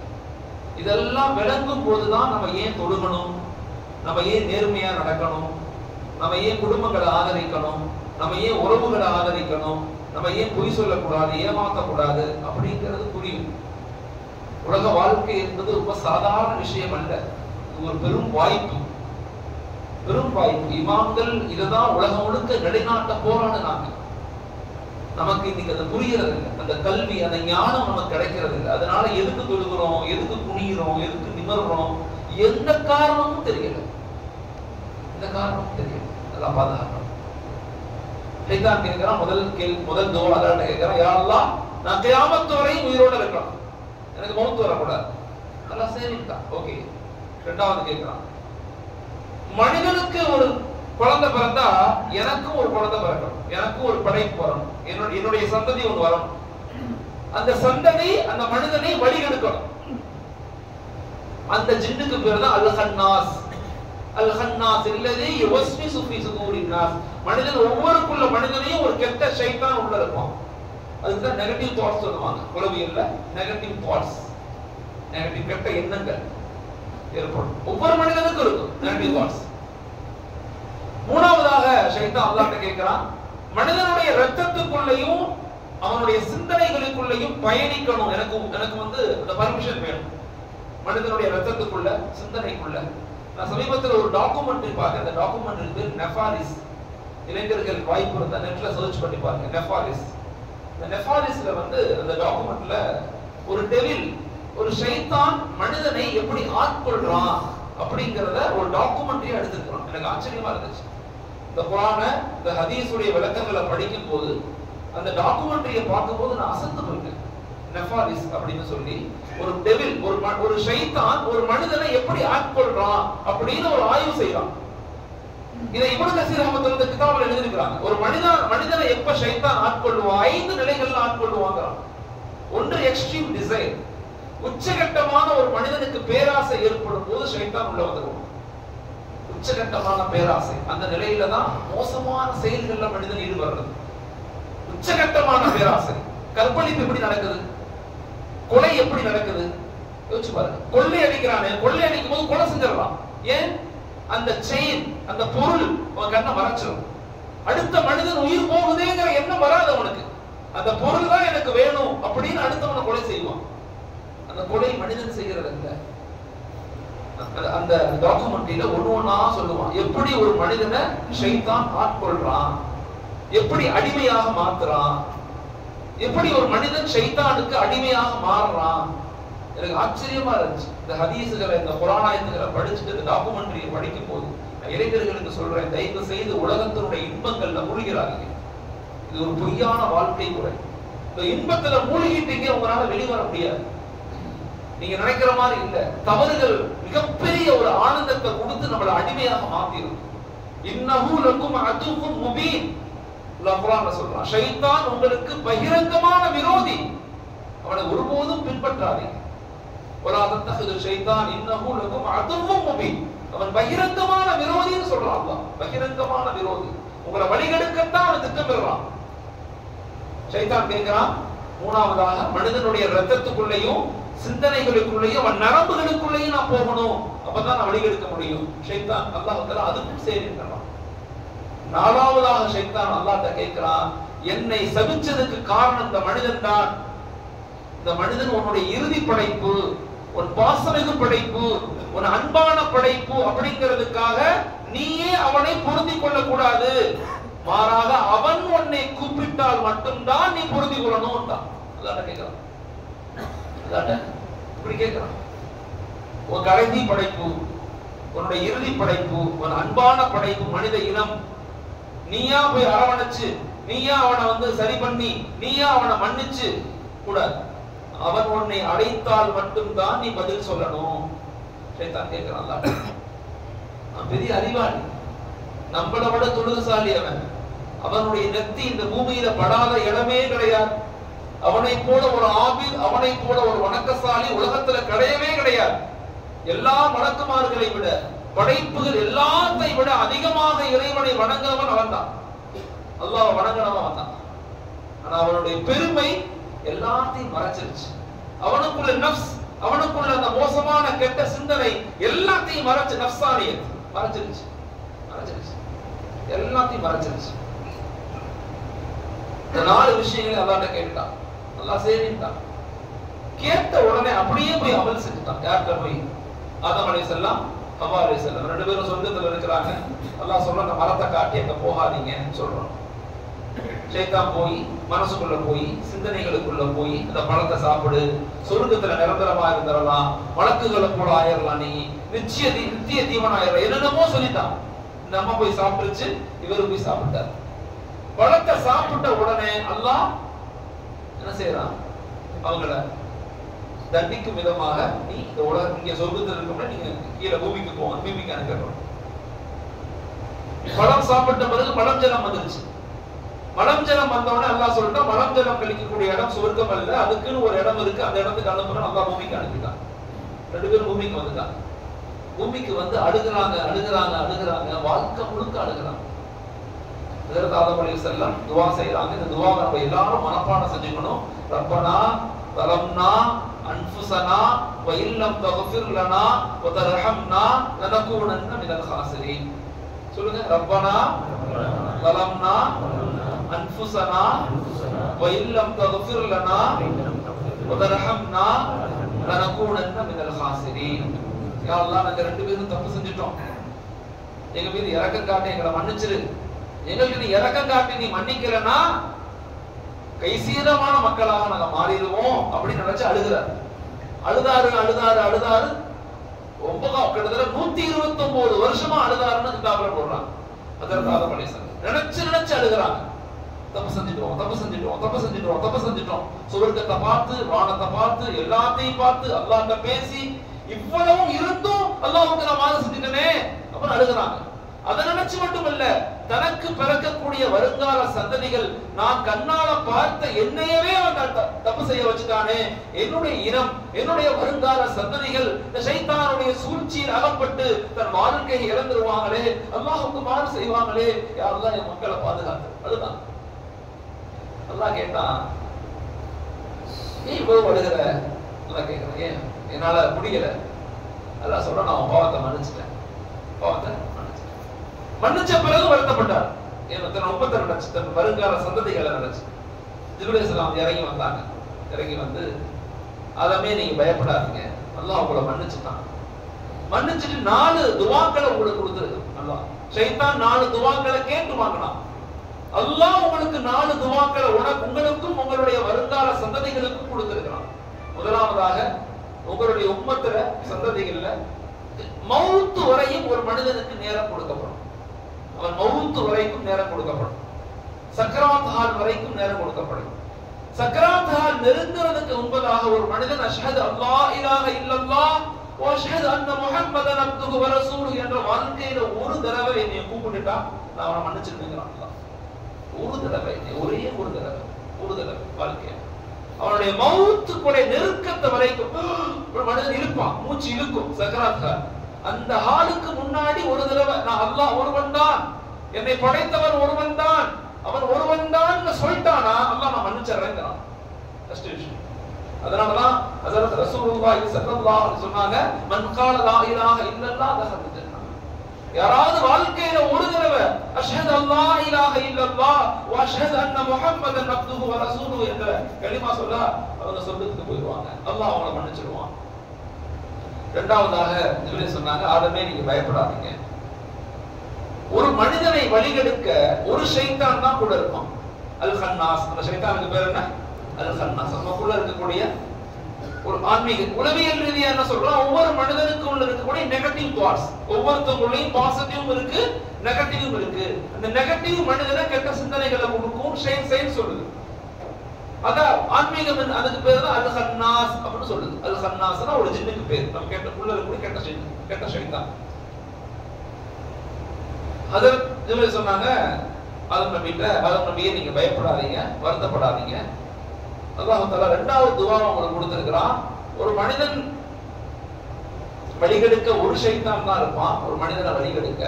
ஆனால் அல்லாஹ் தஆலா ஒரு மனிதனை பாதுகாக்க 5 மலக்குகளை நியமிச்சிருக்கிறாங்கன்னு சொல்றான். ஒரு மனிதனை பாதுகாக்க அல்லாஹ் 5 மலக்குகளை கொடுத்திருக்கான். முன்கர் நக்கீர் 2 பேர்.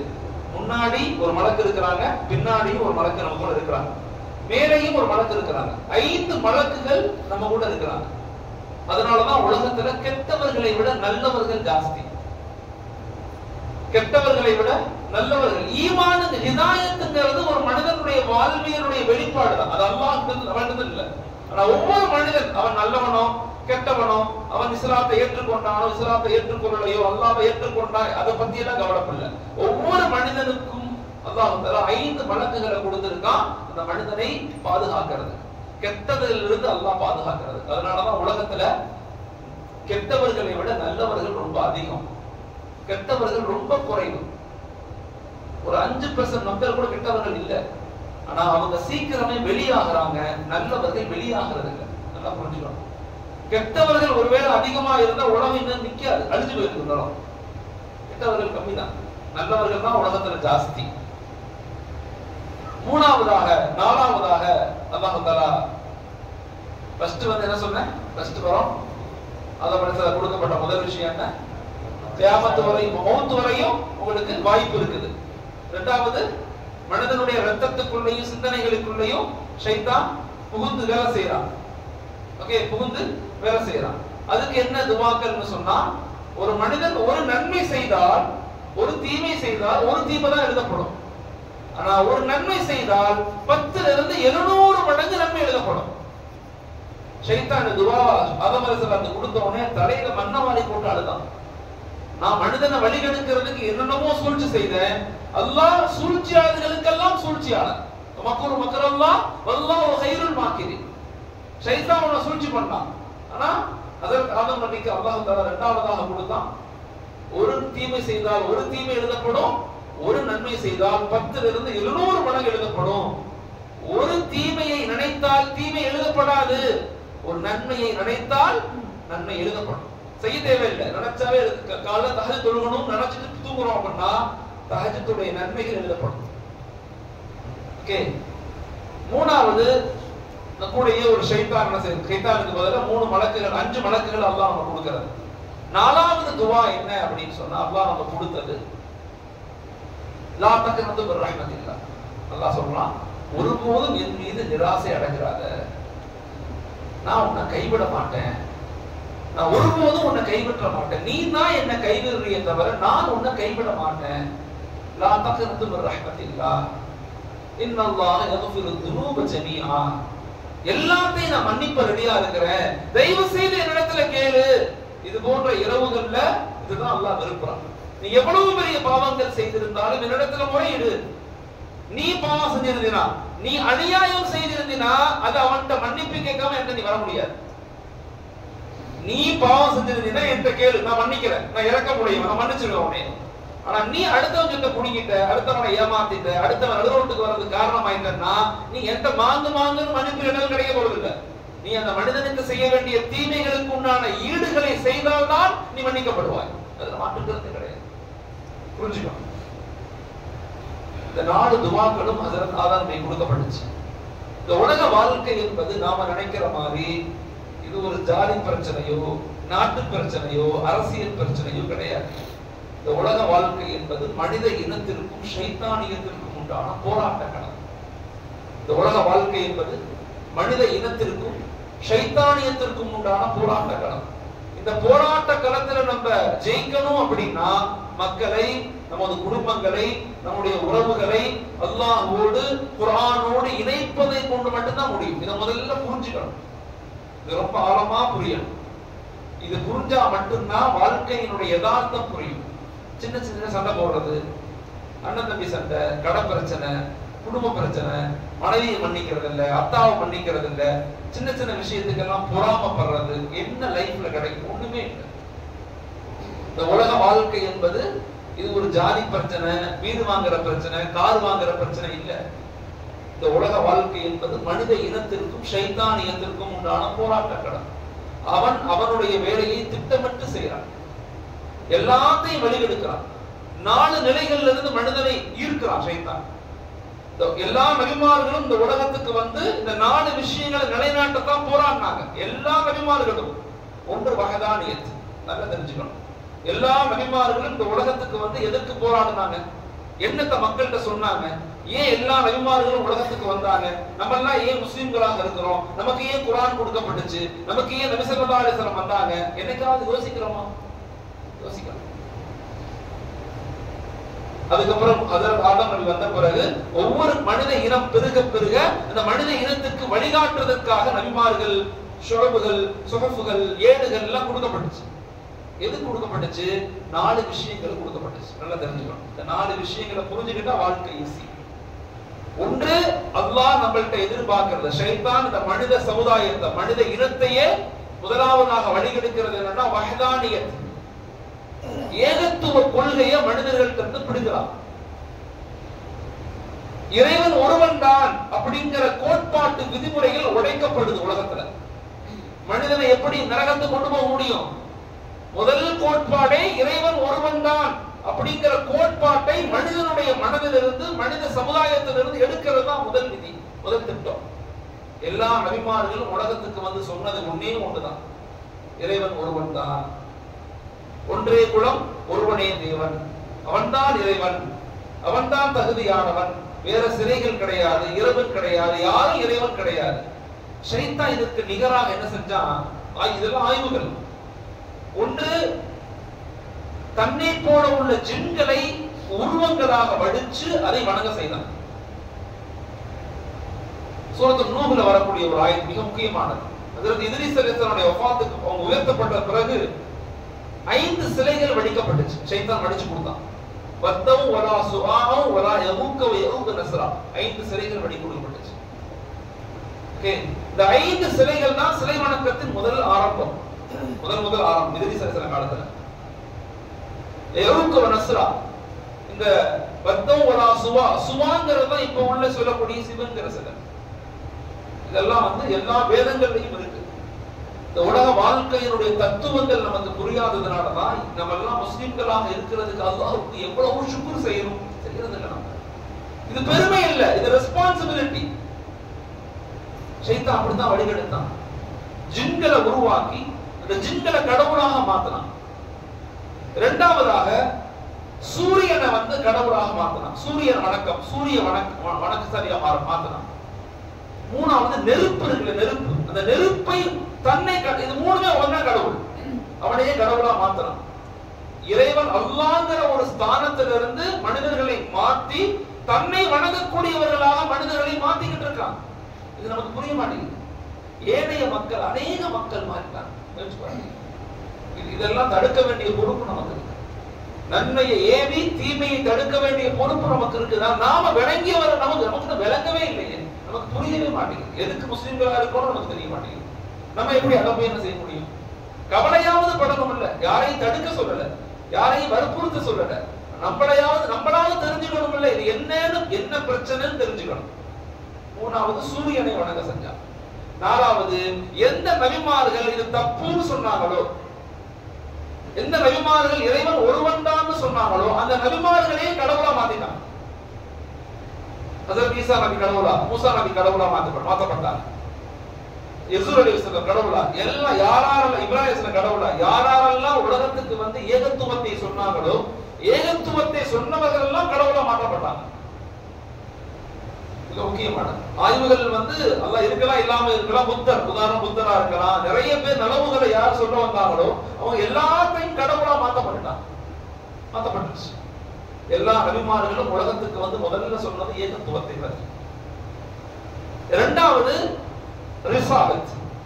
ஒன்னு வஹதானியத், இரண்டாவது ரிசாலத். வேதங்களாக வந்துச்சு. இந்த வாழ்க்கையில எப்படி வாழணும், எப்படி நீ வாழ்க்கையில குடும்பம் நடத்தணும், எப்படி சம்பாதிக்கணும் அப்படிங்கறத அல்லாஹ் கைடன்ஸாக சில வேதங்களை கொடுத்தான். அந்த வேதங்களையும் மனிதர்கள் கைகளாலேயே மாத்தி எழுத வச்சிட்டான். தௌராத் மாத்தப்பட்டுருச்சு, ஜபூர் மாத்தப்பட்டுருச்சு, இன்ஜீல் மாத்தப்பட்டுருச்சு. அந்த தௌராத்துல இருந்து வந்ததுதான் ரிக், சாம, யசூர், அதர்வ வேதங்கள். ரோஹித் சர்மா அப்படிங்கிற ஒரு மிகப்பெரிய வரலாற்று பேராசிரியர், அதே மாதிரி வந்து ஜான் மார்ஷல் போன்ற மிகப்பெரிய வரலாற்று பேராசிரியர்கள் இந்த வேதங்கள் எப்படி உருவானுச்சு, தௌராத்துல இருந்து தான் இது உருவாக்கப்பட்டது அப்படிங்கிறதுக்கு நிறைய ஆதார விஷயங்களை சொல்றாங்க. மிக ஆழமாக நம்ம எல்லாரும் புரிஞ்சுக்க வேண்டியது, இந்த வேதங்கள் வந்து குலையப்பட்டுச்சு, மாற்றப்பட்டுச்சு. ஆனா குர்ஆன் மட்டும்தான் 1446 ஆண்டுகள் ஆயிடுச்சு, இன்னும் ஒரு புள்ளி கூட யாராலும் மாற்ற முடியல. இந்த வேதத்தை பாதுகாக்க வேண்டிய பொறுப்பு நமக்கு இருக்கு. இந்த மக்கள்கிட்ட கொண்டு போய் சேர்க்க வேண்டிய பொறுப்பு நமக்கு இருக்கு. நம்முடைய வீடுகள்ல குர்ஆனை மரணம் செய்யக்கூடிய மக்களை உருவாக்க வேண்டிய பொறுப்பு நமக்கு இருக்கு. சாதாரணம் இல்ல. நம்ம வாழ்க்கையினுடைய நோக்கம் ரொம்ப பெருசு, நம்முடைய இலக்கு ரொம்ப பெருசு, நம்முடைய வாழ்க்கையினுடைய தத்துவம் ரொம்ப பெருசு. நம்மளும் 10ஓட 11 போயிடக்கூடாது. மற்றவர்கள் மாற்றப்பட்டதை போல, மற்றவர்கள் தன்னுடைய வேதத்தை இழந்ததை போல. தௌராத் இழக்கப்பட்டுருச்சு, ஜபூர் இழக்கப்பட்டுருச்சு, இன்ஜீல் இழக்கப்பட்டுருச்சு. ஹஜ்ரத் ஈசா அலைஹிஸ்ஸலாம் வானலோகத்துக்கு உயர்த்தப்பட்டு 200 வருஷம் கழிச்சு பைபிள் ஒன்று சேர்க்கப்பட்டுச்சு, பவுல் என்பவரால் ஒன்று சேர்க்கப்பட்டுச்சு. 200 வருஷம் கழிச்சு. அதுக்கு இடையில அல்லாஹ் எதை இறக்கி கொடுத்தாலும் அதெல்லாம் காணாம போச்சு, அதெல்லாம் இல்லாம போச்சு. ஹஜ்ரத் ரசூலுல்லாஹி ஸல்லல்லாஹு அலைஹி வஸல்லம் தௌராத்தை எடுத்து வாசிக்க சொல்றாங்க யூதர்களை. நபிக்கு எழுத படிக்க தெரியாது. நபி இருப்பாங்க, இறுதி நபியாக ஒருத்தர் வருவாருன்னு தௌராத்துல இருக்குது. அதை மறைத்துக் கொண்டு ஒருத்தர் வாசிப்பார். தௌராத்தை வாசிக்கும் போது ஒரு சஹாபி அங்க இருந்து தௌராத் ஹிப்ரு மொழி தெரிஞ்ச ஒரு சஹாபி சொல்லுவாங்க, யா ரசூலல்லாஹ் கையை எடுத்து விட்டு வாசிக்க சொல்லுங்க, உங்க பெயர் அதுல இருக்குது, நீங்க உங்களுடைய வருகை அதுல இருக்குது. ஆனா அவர் வாசிக்க மறுக்கிறார். இந்த மக்கள் இல்லாம போயிட்டாங்க, அடிப்படை புனிதத்தை இழந்துட்டாங்க. எது இறைவனால் வந்து உலகத்துல சொல்லப்பட்டுச்சோ, ஷைத்தான் எப்படி எல்லாம் மனிதனை வழிகெடுத்துட்டான் பாருங்க. எல்லா நிலையிலும் வழிகெடுத்துட்டான். இதை புரிஞ்சுக்கணும். இப்படித்தான் வழிகெடுக்கிறான். வேதங்கள் உடைக்கப்பட்டது. ஆனா குர்ஆன் மட்டும்தான் மாஷா அல்லாஹ் இன்னும் பாதுகாக்கப்படும். இந்த குர்ஆனை நம்ம பாதுகாக்கணும், இந்த குழந்தைகளுக்கு சொல்லிக் கொடுக்கணும். 190 கோடி முஸ்லிம்கள்ல குர்ஆனை பார்த்து முறைப்படி ஓதத் தெரிந்த மக்கள் வெறுமனே 3% மக்கள் கூட கிடையாது. இங்க வந்திருக்கிறவங்க மனசுல கை வச்சு பாருங்க, யார்ட்டையும் கேட்கல. எத்தனை பேர் இந்த குர்ஆனை ஓத தெரியும்? எத்தனை பேர் குர்ஆனை முறைப்படி ஓத தெரியும்? யோசிச்சு பாருங்க. நம்ம இந்த உலகத்துல வாழ்ற இப்ப வாடும் போது எங்கள்கிட்ட இருக்கிற ஒரே ஒரு முஅஜிஸா குர்ஆன் மட்டும்தான். நாங்க நபியை பார்க்கல, ரசூலை பார்க்கல, சஹாபாக்களை பார்க்கல, தாபீன்களை பார்க்கல, தபா தாபீன்கள் யாரையுமே நாங்க பார்க்கல. நாங்க கண்ணால பார்க்கிறது ஒண்ணே ஒண்ணு, இந்த குர்ஆன் மட்டும்தான் முஅஜிஸா. இந்த குர்ஆனை கூட படிக்க தெரியாத, விளங்க தெரியாத மக்களாக இருந்துட்டோம்னா அதை விட கை சேத யோசிச்சு பாருங்க. உண்மை இப்படி கொஞ்சம் கொஞ்சமா சருகி காணா போயிடும். அப்படித்தான் காணா போச்சு. ஆனா இந்த உம்மத்துல மட்டும்தான் இத்தனை ஆண்டுகள் நிலைத்து நிற்கிறது. யோசிச்சு பாருங்க, சாதாரண விஷயம் இல்லை. 1446 வருஷமா ஒரு விஷயத்தை மாற்ற முடியாம இன்னளவு உலகத்துல இவ்வளவு வலிமையாக எந்த வேதங்களையும் யாரும் மரணம் செய்த யாருமே கிடையாது. தௌராத்தை மரணம் செய்த யாருமே கிடையாது. ஜபூருங்கிற விஷயமே இப்ப இல்ல. சங்கீதம் அதுக்கு பேர் இப்ப சங்கீதம்னு சொல்லுவோம். பழைய புதிய ஏற்பாடோட இணைச்சுட்டான். புதிய ஏற்பாடுன்னு சொல்றது பைபிள், இப்ப பைபிள் அதோட இணைக்கப்பட்டது சங்கீதம். யாராவது மரணம் செய்தவங்க இருக்காங்களா கேட்டுப்பாரு. அல்லாஹ் தஆலா இந்த குர்ஆன் எவ்வளவு அழகா நமக்கு கொடுத்திருக்காங்க. நான் ஆய்வு அடிப்படையில சொல்றேன். நம்மளாலலாம் இந்த தீனை பாதுகாக்க முடியாது, இந்த ஷரியத்தை நம்மளாலாம் பாதுகாக்க முடியாது, இந்த குர்ஆனை நம்மளாலாம் பாதுகாக்க அல்லாஹ் தான் பாதுகாத்துக்கிட்டு இருக்கான். அவன் தான் இதை பாதுகாத்து இதுவரையும் பாதுகாக்கிறான். நல்லா யோசிச்சு பாருங்க, அவன் தான் பாதுகாத்துக்கிட்டு இருக்கான். நம்மளால ஆன சின்ன சின்ன முயற்சிகளை செய்யுங்கன்னு சொல்றேன். இது போன்ற இரவுகளை வாழ்க்கையினுடைய யதார்த்தத்தை புரிஞ்சுக்கங்க. வாழ்க்கை என்பது டிவி பார்க்கறது மட்டும் இல்ல, என்ஜாய் பண்றது இல்ல. நான் தப்புன்னு சொல்லல. நல்லா சம்பாதிங்க, 1க்கு 2 வீடு கட்டுங்க, 4 வீடு கட்டுங்க, 5 கார் வாங்குங்க, வாழ்க்கையை என்ஜாய் பண்ணுங்க. ஆனா வாழ்க்கையினுடைய நோக்கத்தை அறிந்து வாழுங்க. வாழ்க்கையின் நோக்கம் என்ன? நீட்ஸ்னு ஒண்ணு இருக்கு, நோக்கம்னு ஒண்ணு இருக்கு, அப்ஜெக்டிவ்னு ஒண்ணு இருக்கு. நீட்ஸ்ங்கிறது தேவை. போன் தேவை, ட்ரெஸ் தேவை, சிரிப்பு தேவை, மனைவி தேவை, குழந்தை தேவை, கடை தேவை, வியாபாரம் எல்லாம் தேவை. What is our objective? நோக்கம் என்ன? நம்முடைய நோக்கம் என்ன? இந்த தீனை பாதுகாக்கணும், இந்த ஷரியத்தை பாதுகாக்கணும், இந்த குர்ஆனை பாதுகாக்கணும், நேர்மையான வாழ்க்கையை வாழணும். நல்லா தெரிஞ்சுக்கங்க, இந்த வானம், பூமி, மண் எல்லாத்தையும் பாதுகாக்க வேண்டிய பொறுப்பு நமக்கு இருக்குது. அதனாலதான் நமக்கு பேரு கலீஃபா. நமக்கு பேரு கலீஃபா. உலகத்துல எந்த படைப்புக்கும் அல்லாஹ் இந்த வார்த்தையை சொல்லல, கலீஃபாங்கிற வார்த்தையை. மலக்குகளுக்கு சொல்லல, ஜின்களுக்கு சொல்லல, உயிர்களுக்கு சொல்லல, எதுக்குமே சொல்லல. அல்லாஹ் மனிதனுக்கு மட்டும்தான் சொன்னா, வைது கால ரப்புக்கலில் மலாயிகத்தி இன்னி ஜாயிலுன் ஃபில் அர்தி கலீஃபா. கலீஃபாங்கிறது பிரதிநிதித்துவம். இறைவன் இந்த உலகத்துல என்ன செய்ய நாடுனாலும் அதை நம்மை வைத்து செய்ய விரும்புறான். இமாம்கள் இதுக்கு பெரும் விளக்கம் எழுதுறாங்க கலீஃபாவுக்கு. இந்த வானத்தை, இந்த பூமியை, இந்த மண்ணை, இந்த மரத்தை, மனித இனத்தை எல்லாத்தையும் பாதுகாக்க வேண்டிய பொறுப்பு நமக்கு இருக்குது. அந்த பொறுப்பு விளங்கணும் அப்படின்னா மஸ்ஜிதுகளோடு, குர்ஆனோடு தொடர்புடையவர்களாக இருக்கணும். இல்லைன்னா புரியாது. வைஃபை கனெக்ஷன் வேணும்னா அந்த ரவுட்டரோட நீங்க இணையணும். டிரான்ஸ்ஃபார்மரோடு இணைந்தா மட்டும்தான் கரண்ட் கிடைக்கும். நம்ம பாட்டுக்கு சும்மா இருந்தோம்னா காத்து தள்ளிட்டு போயிடும். நம்மள சருகுகள் மாதிரி போயிடுவோம். சருகுகள். இப்ப ஈமான் தான் நம்முடைய பலம், ஈமான் தான் நம்முடைய பாதுகாப்பு, ஈமான் தான் நம்முடைய வெற்றி, ஈமான் தான் நம்முடைய முன்னேற்றம். அல்லாஹ்வுடைய தொடர்பு இல்லாம இந்த உலக பிரச்சனைகளை நம்மளால எதிர்த்து நிக்க முடியாது. புரிஞ்சுக்கணும். உலகத்தினுடைய அரசியல் களங்களை, உலகத்தினுடைய அரசியல் கட்டமைப்புகளை, ஃபித்னாக்களை, ஷைத்தானியத்தை, மோசடிகளை நம்ம எதிர்த்து நிக்கணும்னா எங்களுக்கு வெறுமன புஜபலம், புத்தி பலம் மட்டும் போதாது. ஆன்மீக பலம் வேணும். அல்லாஹ்வுடைய தொடர்பு நமக்கு வேணும். அப்படி இருந்தா மட்டும்தான் எதையும் சாதிக்கக்கூடிய, எதையும் எதிர்த்து நிற்கக்கூடிய, எதையும் தைரியமாக சவால் விடக்கூடிய வலிமையான சமூகமாக நாங்க மாற முடியும். இப்ப இங்க உள்ள ப்ராப்ளமே என்னன்னா, நம்மள ஈமானிய பற்றாக்குறை தான். குர்ஆனுடைய தொடர்பு அல்ல. ஈமானிய பற்றாக்குறை தான் நம்முடைய எல்லா ப்ராப்ளத்துக்கும் காரணம்ங்கிறத முதல்ல விளங்கணும். நம்ம எல்லாரும் அல்லாஹ்வுடைய தொடர்பு சரியாயிருச்சு. பாவங்கள் செய்ய செய்ய என்ன நடக்குதுன்னா கோழைகளாக நாங்க மாறிடுவோம். ஹஜ்ரத் உமர் ரலியல்லாஹுடைய காலத்துல ஒரு படை வந்துச்சு. ஒரு படை. அந்த படையை பார்த்து உமர் ரலியல்லாஹு கேட்டா, எங்க இருந்து வர்றீங்கன்னு கேட்டாங்க. நாங்க யுத்தத்துல இருந்து வர்றோம். யுத்தம் என்ன ஆச்சுன்னு கேட்டாங்க. ஜெயிச்சிட்டோம்னு சொன்னாங்க. எத்தனை நாள் நடந்துச்சு? 3 மாசம் நடந்துச்சு யுத்தம். கேட்டு உமர் ரலியல்லாஹு அழுதாங்க. அழுதுன்னு சொன்னாங்க, ஒரு உண்மை பொய்யை ஜெயிக்க 3 மாசம் ஆகுமா? ஒன்று உங்களுடைய பாவமாக இருக்கணும், இல்லை என்னுடைய பாவமாக இருக்கணும். இஸ்லாமிய சமூகத்தினுடைய எழுச்சி, இஸ்லாமிய சமூகத்தினுடைய வளர்ச்சி, இஸ்லாமிய சமூகத்தினுடைய முன்னேற்றம் என்பது அது வெறுமன ஆள் பலத்தை கொண்டோ, அதிகார பலத்தை கொண்டோ, பொருள் பலத்தை கொண்டோ, ஆயுத பலத்தை கொண்டோ கிடையாது. இஸ்லாமிய மார்க்கத்தினுடைய எழுச்சி, வெற்றி என்பது தனி மனிதனுடைய தக்வாவும் உம்மத்துடைய கவலையும் தான். சுயநலமில்லாத ஒரு வாழ்க்கை முறை, என்னுடைய வாழ்க்கையை அல்லாஹ்வோடு இணைத்துக் கொள்ளுதல், என் இபாதத்துகளை சரி செய்து கொள்ளுதல், பரிசுத்தமான வாழ்க்கையை வாழுதல். இதை கொண்டுதான் நம்ம வலுப்பெற முடியுமே தவிர வெறுமன காசு சம்பாதிக்கிறது, நல்லா படிச்சு பெரியலாகி அது ஒண்ணும் பண்ண முடியாது. ஆன்மீக பலம் ரொம்ப இம்பார்ட்டன்ட். அதுக்கு தான் இது போன்ற இரவுகள். ஒரு மரம் இருக்குன்னா அந்த மரத்தினுடைய வேறு ஸ்ட்ராங்கா இருந்தாதான் தண்டு ஸ்ட்ராங்கா இருக்கும். ஒரு மரத்தினுடைய வேறு ஸ்ட்ராங்கா இருந்தாதான் கிளைகள் ஸ்ட்ராங்கா இருக்கும். ஒரு மரத்தினுடைய வேறு ஸ்ட்ராங்கா இருந்தாதான் அதிலிருந்து வரக்கூடிய கனிகளும் பழங்களும் இனிப்பானதாக இருக்கும். ஆனா வேறு கண்ணுக்கு தெரியுமானா கண்ணுக்கு தெரியாது. ஈமான் என்பது கண்ணுக்கு தெரியாது. ஈமான் என்பது யாருக்கும் புரியாது. ஆனா ஈமானிய பலம், அந்த வேர், ஒரு மரத்தினுடைய வேர் எவ்வளவு ஸ்ட்ராங்காக மண்ணுக்குள்ள இருக்குதோ அதை வச்சுதான் மரத்தினுடைய ஆயுள் காலம், மரத்தினுடைய பழங்கள், அதனுடைய பிரான்சஸ், கிளைகள் எல்லாம் ஸ்ட்ராங்கா இருக்கும்.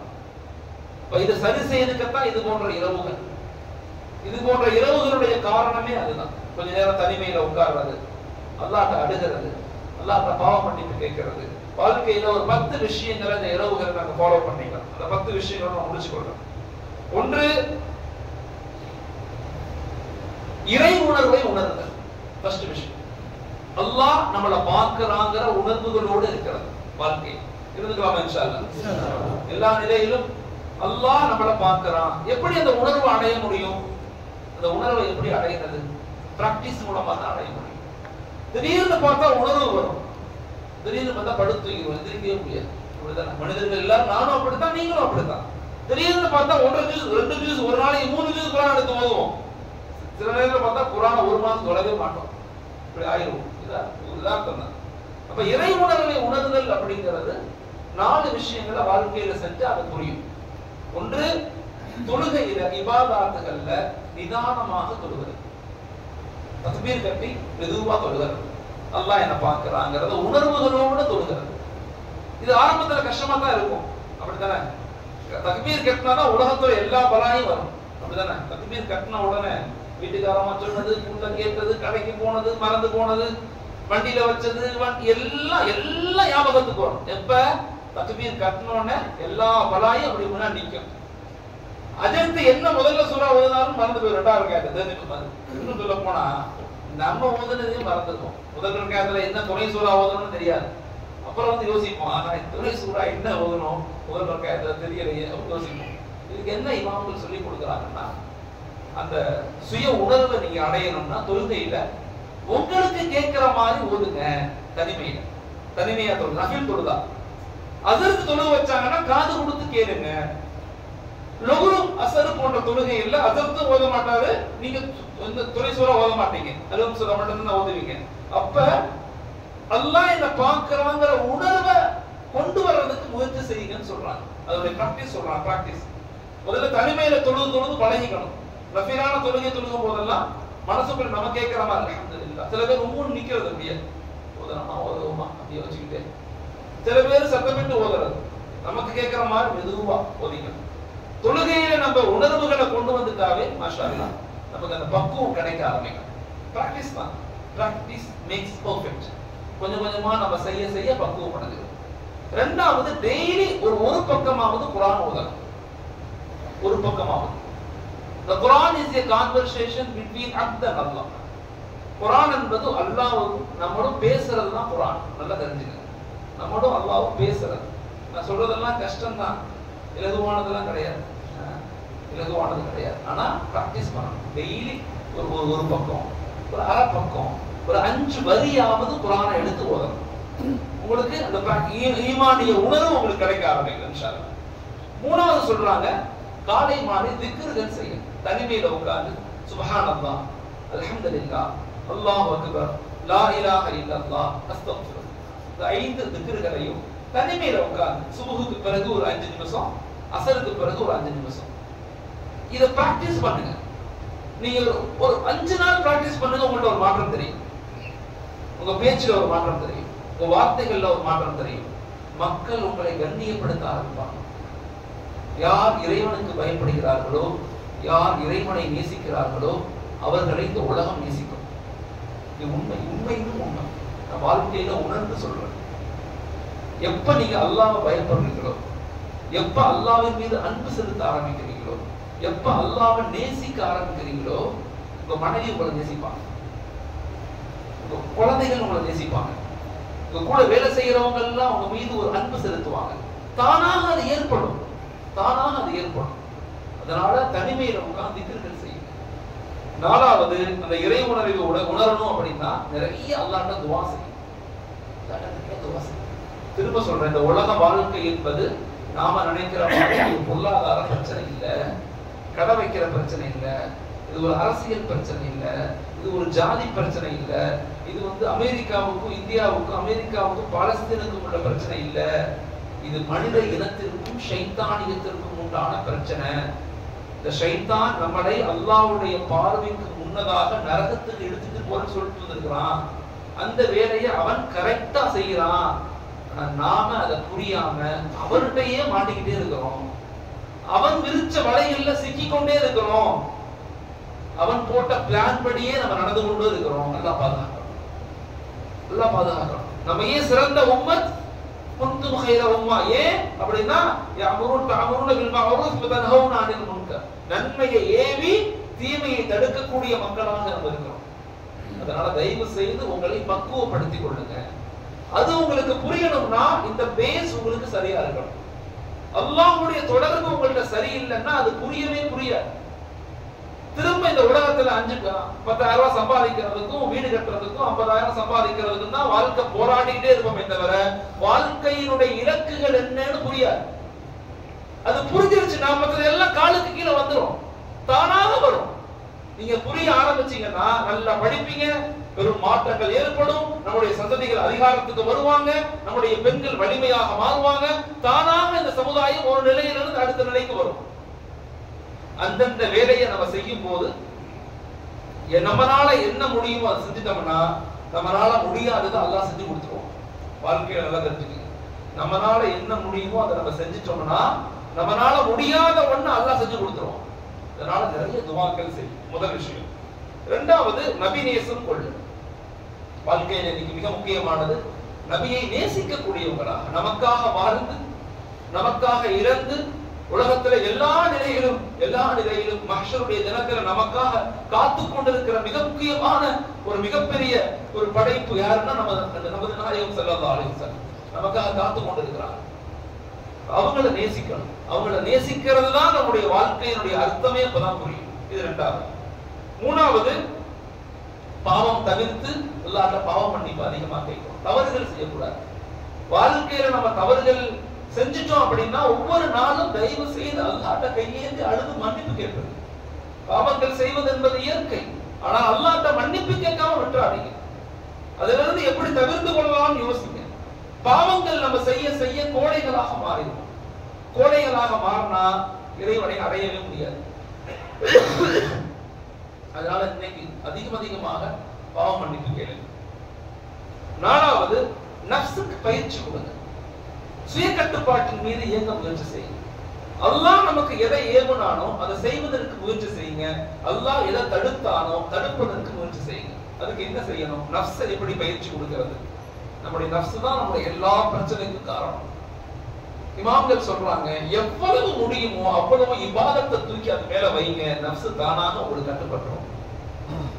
இபாதத்துகள் மூலமாகத்தான் நஃப்ஸுகளை நாம கட்டுப்படுத்த முடியும்.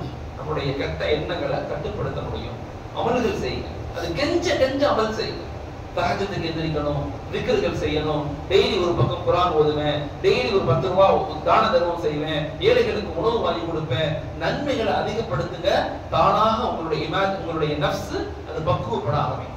இது ஒரே முறைதான் சொல்றாங்க இமாம்கள். வேற எதை கொண்டும் எவ்வளவு பெரிய சூஃபி முஃப்தி சுன்னத்தா இருந்தாலும் ஒரு செகண்ட்ல சாச்சிட்டு போயிடும். ஒரே வழி, அதுக்கு பயிற்சி என்னன்னா அமல்களை செஞ்சு அதை பக்குவப்படுத்தணும். அஞ்சாவது, நற்குணங்களோடு நல்ல குணங்களை கடைபிடிங்க. வாழ்க்கையில 4 விஷயங்களை பின்பற்றுங்க. நல்ல குணம். மக்கள்கிட்ட அன்பாக பேசுங்க, அதிகாரமா பேசாதீங்க. யாரிடத்திலையும் மனைவி, குழந்தை, நண்பர்கள், வேலையாட்கள், நட்பு உறவுகள் எல்லாத்தையும் அன்பாக பேசுங்க. அன்பை கொண்டுதான் ஒரு சமூகத்தை கட்டமைக்க முடியுமே தவிர அதிகாரத்தை கொண்டோ அடுத்தவர்களுடைய குறைகளுக்கு பின்னால போனா யாருக்கும் நல்ல மௌத்து வந்துதான் சரித்திரம். யாருடைய குறைக்கு பின்னால் போகாதீங்க. அவர் சரியில்லை, இவர் சரியில்லை, இவர் சரியில்லை, அவருக்காக துவா செஞ்சுட்டு போயிட்டு அதை போய் நோண்டி ஆராய்ந்து அதுக்குள்ள மாட்டிக்காதீங்க. போய் மக்களுக்கு அன்பா நடந்து கொள்ளுங்க. இரண்டாவது, மக்களை ஏற்றுக்கொள்ளுங்க. நம்ம நினைக்கிற மாதிரி யாரும் இருக்க மாட்டாங்க. நம்ம நினைக்கிற மாதிரி நம்ம மனைவி இருக்க மாட்டாங்க. நம்ம நினைக்கிற மாதிரி பிள்ளைங்க இருக்க மாட்டாங்க. நம்ம நினைக்கிற மாதிரி எம்ப்ளாயிஸ் யாரும் நான் நினைக்கிற மாதிரி இருக்க மாட்டாங்க. யார் எப்படி இருக்காங்களோ பாதிப்பு இல்லாத வரைக்கும் உங்களை ஏற்றுக்கொள்ளுங்க. பாதிப்பா இருந்தா அவரை கூப்பிட்டு இங்க உங்களால வேலை செய்ய முடியாது, நீங்க அடுத்த வேலையை பாருங்க, அனுப்பி விட்டுருங்க. அவரை கேவலப்படுத்தாதீங்க, அசிங்கப்படுத்தாதீங்க. மூணாவது, மக்களை மன்னிச்சிருங்க. யாரையும் தண்டிக்காதீங்க, யாரையும் அசிங்கப்பட்டு தண்டிச்சிடாதீங்க. அல்லாஹ் நம்மை மன்னிப்பதை போல மனிதர்களை மன்னிச்சிருங்க. அல்லாஹ் நம்மை நேசிப்பதை போல மக்களை நேசிங்க. நாலாவது, சுயநலமாக இருக்காதீங்க, பொதுநலமாக. எதை பண்ணாலும் எனக்கு என்ன கிடைக்கும், எனக்கு என்ன கிடைக்கும், எனக்கு என்ன கிடைக்கும் வாழ்க்கைக்குள்ள போகாதீங்க. எது செஞ்சாலும் யா அல்லாஹ் உனக்காக செய்றேன். இன்னைக்கு உன் மனைவிக்கு எது வாங்கி கொடுக்கறல, நோம்பு தர உதாரணம் நோம்பு தரக்காரல நிறைய வாங்கி தர்றீங்க. இப்ப என்ன நினைக்கணும்? யா அல்லாஹ் குடும்பத்துக்கு செய்வதை நீ சுன்னத்துன்னு சொல்லியிருக்கிற, அதனால நான் இதை செஞ்சுட்டு இருக்கேன். மனைவி மீது அன்பு செலுத்துங்க. எதை செஞ்சாலும் யா அல்லாஹ் இதை உனக்காக நான் செய்றேன் அப்படிங்கிற உணர்வுகளை வாழ்க்கையில வர வைங்க. வாழ்க்கை இன்பமாக இருக்கும். எப்ப எனக்கு என்ன கிடைக்கும், என்னை புகழுவாங்களா, எனக்கு சால்வை போத்துவாங்களா, எனக்கு காசு பணம் கிடைக்குமா அப்படின்னு எப்ப நம்ம நினைக்க ஆரம்பிக்கிறோமோ அப்ப ஹிதாயத்துடைய வாசல் நின்று போயிடும், யாருக்கும் புரியாது. அதனால எப்பயுமே என்ன செய்யுங்க, நற்குணங்களை கடைபிடிச்சுக்கங்க. அஞ்சாவது அமல்களை அதிகப்படுத்துங்க. என்ன அமல் செய்யறோமோ அதை கொஞ்சம் கொஞ்சமா இன்க்ரீஸ் பண்ணுங்க, அதை கொஞ்சம் கொஞ்சமா பக்குவப்படுத்துங்க, அதை கொஞ்சம் கொஞ்சமா மேம்படுத்துறதுக்கு முயற்சி செய்யுங்க. என்ன தொழுகிறோம்னு தெரியாம தொழுகாதீங்க, ஏன் அமல் செய்யறோம்னு தெரியாம அமல் செய்யாதீங்க. ஒவ்வொன்றையும் உணர்ந்து உணர்ந்து செய்யுங்க, உள்ளத்திலிருந்து செய்யுங்க. உங்கள்ட்ட ஒரு மாற்றம் ஏற்படும். உங்க பேச்சுல, உங்க பார்வையில, உங்க நடத்தையில அல்லாஹ் மிகப்பெரிய ஹிதாயத்துடைய விஷயத்தை வச்சிருக்கோம். நான் இதெல்லாம் உணர்ந்து உங்களுக்கு சொல்றேன். அடுத்த உறவுகளை பேணுங்க, உயிர்களை நேசிங்க, உறவுகளோடு சேர்ந்து வாழுங்க. தயவு செய்து உறவுகளை தூரமாக்கிறாங்க. அல்லாஹ் தஆலா இது போன்ற இரவுகள்ல இமாம்கள் சொல்றாங்க, மலக்குகள்கிட்ட ஒவ்வொரு மனிதனுடைய பாவ கணக்குகள் வரவைக்கப்படும். எல்லா பாவங்களும் மன்னிக்கப்படும், ரெண்டு பேருடைய பாவம் மன்னிக்கப்படாது. ஒன்று, யார் உலகத்துல இறைவனுக்கு ஷிர்க் வைக்கிறாங்களோ அவனுக்கு ஷிர்க் வச்சா மன்னிக்கப்படாது. இரண்டாவது மிக முக்கியமான விஷயம், யார் மனிதர்களை உறவுகளை துண்டித்து வாழ்றாங்களோ அவங்களுக்கு என்ன செய்யப்படாது, மன்னிக்கப்பட மாட்டார். அதனால உறவுகளை நேசிச்சு ஷைத்தானை பின்பற்றக்கூடாது. ஷைத்தான் சொல்லும் கெட்டதை என்னெல்லாம் இருக்குதோ அதை பின்பற்றாம வாழ்க்கையை வச்சுக்கங்க. 9வது, வாழ்க்கையினுடைய நோக்கம் வரைங்க. எல்லாத்தை விட மிக முக்கியமானது திரும்ப இறைஞானம் பெறுங்க. இறைஞானமே பெருஞானம்னு சொல்றாங்க. எல்லா நிலையிலும் இபாதத்துகளை சரிவர செய்யுங்க, நேர்மையாக நடந்து கொள்ள முயற்சி செய்யுங்க. வாழ்க்கையை எந்த நிலையிலும் அல்லாஹ் ஷரியத் நமக்கு என்ன சொல்லியிருக்கிறானோ அதை செயல்படுத்த முயற்சி செய்யுங்க. வாழ்க்கை நமக்கு இன்பமாக இருக்கும். இது போன்ற இரவுகள்ல அதிகமான பாவ மன்னிப்புகள் அல்லாஹ்ட்ட கேளுங்க. அல்லாஹ் மன்னிக்க கூடியவனாக இருக்கிறான். அல்லாஹ் இரக்கசாலியாக இருக்கிறான். அவனுடைய தண்டனையை விட அவனுடைய மன்னிப்பு 1000 மடங்கு சிறந்ததுன்னு ஆய்வுகள் சொல்லுது. அவனுடைய தண்டனையை விட அவனுடைய மன்னிப்பு 1000 மடங்கு சிறந்தது, மேலானது. அதனால ஒருபோதும் அல்லாஹ் வந்து மனிதனை தண்டிக்க விரும்புறதில்லை. மாறாக மனிதனுடைய பாவங்களுடைய விளைவுகள் தான் அவன் தண்டனைக்கு காரணமே தவிர ஒருபோதும் அல்லாஹ் மனிதனை தண்டிக்க விரும்புறதே இல்லைன்னு சொல்லப்படும். அதனால இது போன்ற இரவுகள்ல அல்லாஹ்ட்ட அதிகமாக பாவ மன்னிப்புகள் கேளுங்க. நல்ல ரிஸ்க் அபிவிருத்தியை நல்ல அல்லாஹ்ட்ட கேளுங்க. நீண்ட ஆயுள், நட்பான வாழ்க்கை முறை, அன்பு, விட்டு கொடுத்தல், சந்தோஷம், மன்னித்தல் போன்ற அற்புதமான நற்குணங்களுடைய மக்களாக அல்லாஹ் தஆலா என்னையும் உங்களையும் ஆக்கி அருள்வானாக. ஆமீன். அஸ்ஸலாமு அலைக்கும் வரஹ்மத்துல்லாஹி தஆலா வ பரகாத்துஹு.